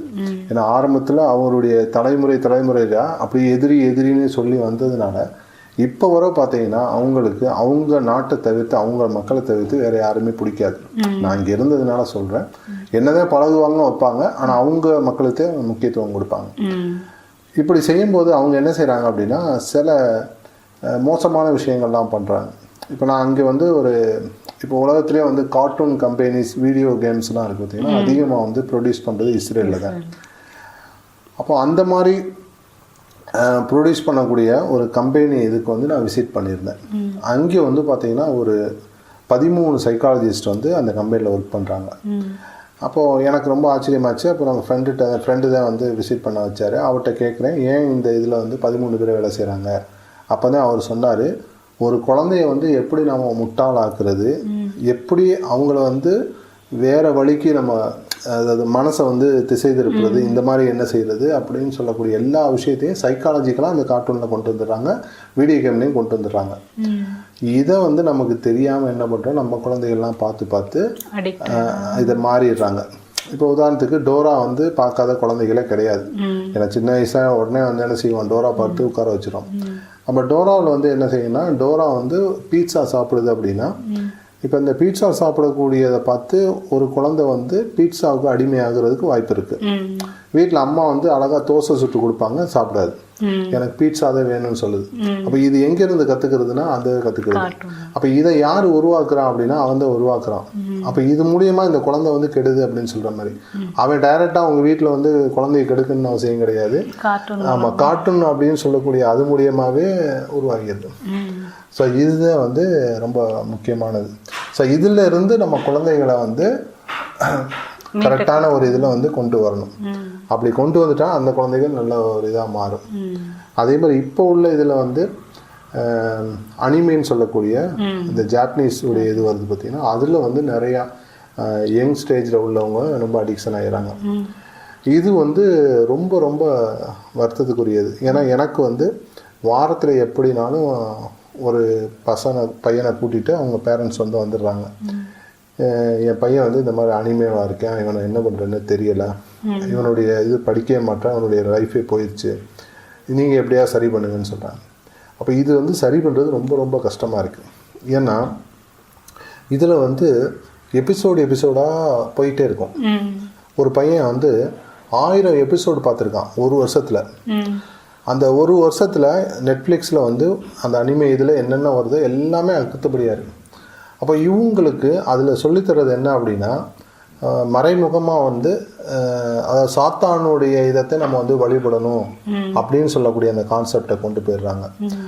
இன்னொரு இது வந்து இப்போ ஒரு ஆணாக இருக்காங்க அப்படின்னா அந்த பெண் மேலே ஒரு ஈர்ப்பு வரணும்ல இயல்பாகவே, அது வந்து போயிடும். இப்போ ஜெர்மனிலாம் பார்த்தீங்கன்னா இந்த மாதிரி அடிமையானவங்க 35 வயசு ஆகியும் கல்யாணம் முடிக்கலை, ஒரு பொம்மையை வாங்கி வச்சுட்டு பெட்டில் வச்சுட்டு தூங்குறாங்க. இது மாதிரி நிறையா நடந்துக்கிட்டு இருக்கு. அப்போது இது மாதிரி நிறைய இவங்க இந்த மாதிரி சின்ன சின்ன விஷயங்களில் இப்போ 13 வயசில் ஒருத்தர் வந்து அனிமே இதில் பார்க்க ஆரம்பிக்கிறாங்க, கொஞ்சம் கொஞ்சமாக பான் மூவிஸ் மாதிரி அந்த இதில் அனிமையில் கொண்டு போயிடுறாங்க. ஸோ அது வந்து இயற்கைக்கு விரோதமாக இருக்கும். அந்த மாதிரி இது வந்து பெண்களை எதிர்பார்க்க முடியாது. அவங்க அந்த பொம்மையத்தே அவங்க எதிர்பார்க்கணும், பொம்மையத்தே கல்யாணம் முடிக்கணும் அப்படின்னு சொல்லக்கூடிய இதுக்கு வந்து வந்துடுறாங்க. ஸோ இந்த மாதிரிலாம் நிறையா நடந்துகிட்டே இருக்கு. அது மாதிரி இவங்க வந்து ஒரு பையன்கிட்ட வந்து நான் கேட்கும்பொழுது அவர் என்ன சொன்னார், நான் வந்து கிளாஸில் டீச்சரை பார்த்துட்டு தான் உட்காந்துருப்பேன், ஆனால் என்னுடைய இது ஃபுல்லாக அனிமே கேரக்டரில் தான் அந்த படம் ஃபுல்லாக நான் பார்த்துட்டு இருப்பேன் அப்படின்னு சொன்னாப்புல. அப்போ அந்த மாதிரி கிளாஸில் உட்கார்ந்தாலும் அவங்களுடைய மைண்ட் வந்து இந்த மாதிரி தான் போயிட்டுருக்கு. ஸோ இதில் இருந்து நம்ம வந்து ஆமாம் இப்போ அந்த அறிமுகமே படுத்தாமல் இருக்கிறது நல்லது இல்லையா அந்த பிள்ளைங்களை வந்து அதில். அதே மாதிரி பொண்ணுங்க பார்த்தீங்கன்னா கொரியன்ஸ் இதுக்கு போயிட்டாங்க.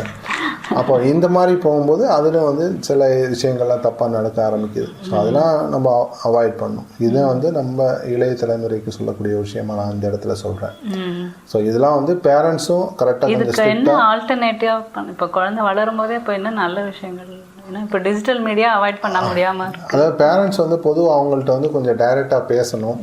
அப்போது சில இப்போ என் பொண்ணை எடுத்துக்கிட்டிங்கன்னா இப்போ நீந்தே அழகு அப்படின்னு சொல்லி நான் சொல்கிறோம். அது என்ன நினைக்கும், கொரியன்ஸ் தான் நல்லா அழகாக இருக்காங்க, ஷைனிங்காக இருக்காங்க, அது மாதிரி நான் ஆகணும் அப்படின்னு சொல்லும்போது நான் சொன்னேன், இது வந்து இயற்கை அழகு. நீ இந்தியாவில் இருக்க, உன்னுடைய தமிழ் கலாச்சாரத்தின் படி பார்த்தீங்கன்னா உன்னுடைய இது வந்து கலர் வந்து இந்த கலர் தான். அப்போ இதை விட்டுட்டு நீ வந்து அவங்கள மாதிரி ஆக முடியாது. சரி, அவங்க கொரியன்ஸ் வந்து என்னைக்காவது வந்து அமெரிக்கன் ஆகணும், யூரோப்பியன் ஆகணும், இல்லை இந்தியன்ஸ் ஆகணும் அப்படின்னு அவங்க யோசிக்க மாட்டாங்க. ஸோ அவங்கபடி இருப்பாங்க. ஒன்று வந்து படத்தில் காமிக்கிறதுக்கு, இப்போ நேரடியாக நீங்கள் கொரியாவில் போய் கொரிய பெண்களை பார்த்தீங்கன்னா படத்தில் பார்க்குறதுக்கும் இதுக்கும் வித்தியாசம் இருக்கும்.